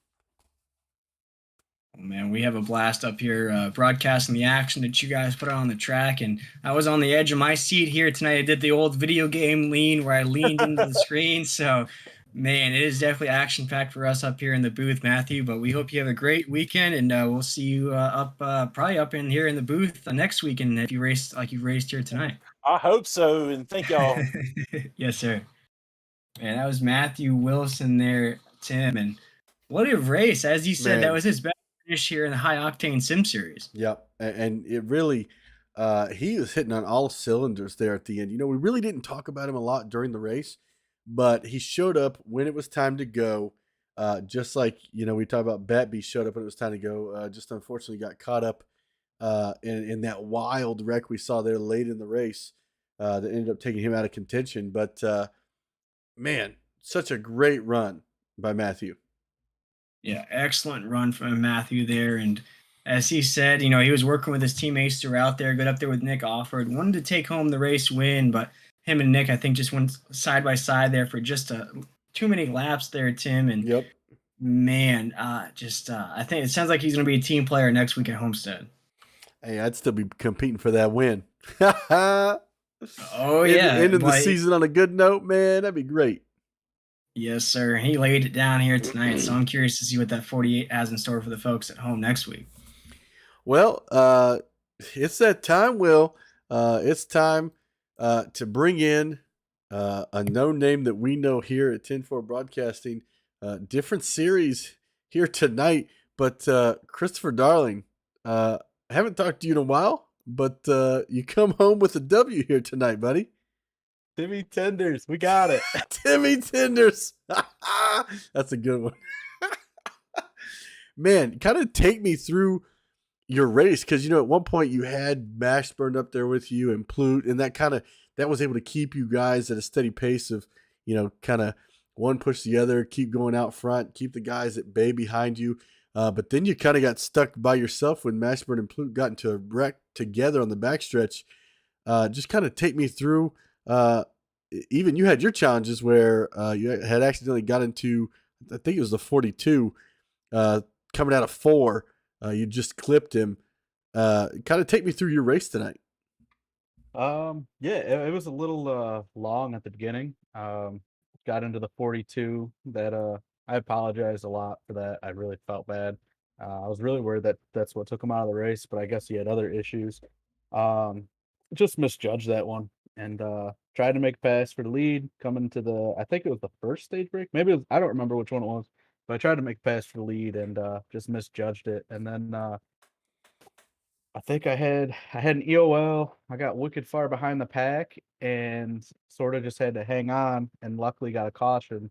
And then at the end there, we didn't really have a plan. We just I think we all just knew that if we stayed in line, it was probably better for us because that high line was so strong all night, and you just had to stay in line and make sure you were up there at the end. Otherwise, you were going to be in trouble the whole time. Yeah, were you able to pull it off? You know, those guys reeled you in. It was like 15 laps to go, and they were able to reel you in with about 5 or 6 laps to go. Were you concerned at any point that it wasn't going to be enough to stay ahead of them? I was the whole final 15 to 20 laps. I was concerned. But I knew they had gotten back together after the pits, and I saw them there clicking off 2, 3, 4 tenths a lap. So I was getting worried, and I knew it was going to come down to like the end. But I mean, I thought for sure once they got to me, they'd work together and just blow past me. But they got side by side, so I was just kind of trying to make sure each one of them had a little draft down the straights to keep them behind me. That's exactly what Patrick said as well. He was like, you know, Chris is out here. He's got them playing his game at this point because, you're giving this guy a little draft, brings him up, the other guy falls back, then you give him, it pulls him back up, they stay side by side. So, did a great job managing that draft and managing to keep those guys behind you those last 5 laps. Yeah, it was definitely a lot of fun. It's not often you can, race with guys and you can kind of squeeze them down the track. But that's what I had to do. I had to squeeze them down the track when they went low. Otherwise, they would have just went right by me. So, I tried to keep them low. And it's not really that often that you're racing with somebody and you squeeze them down.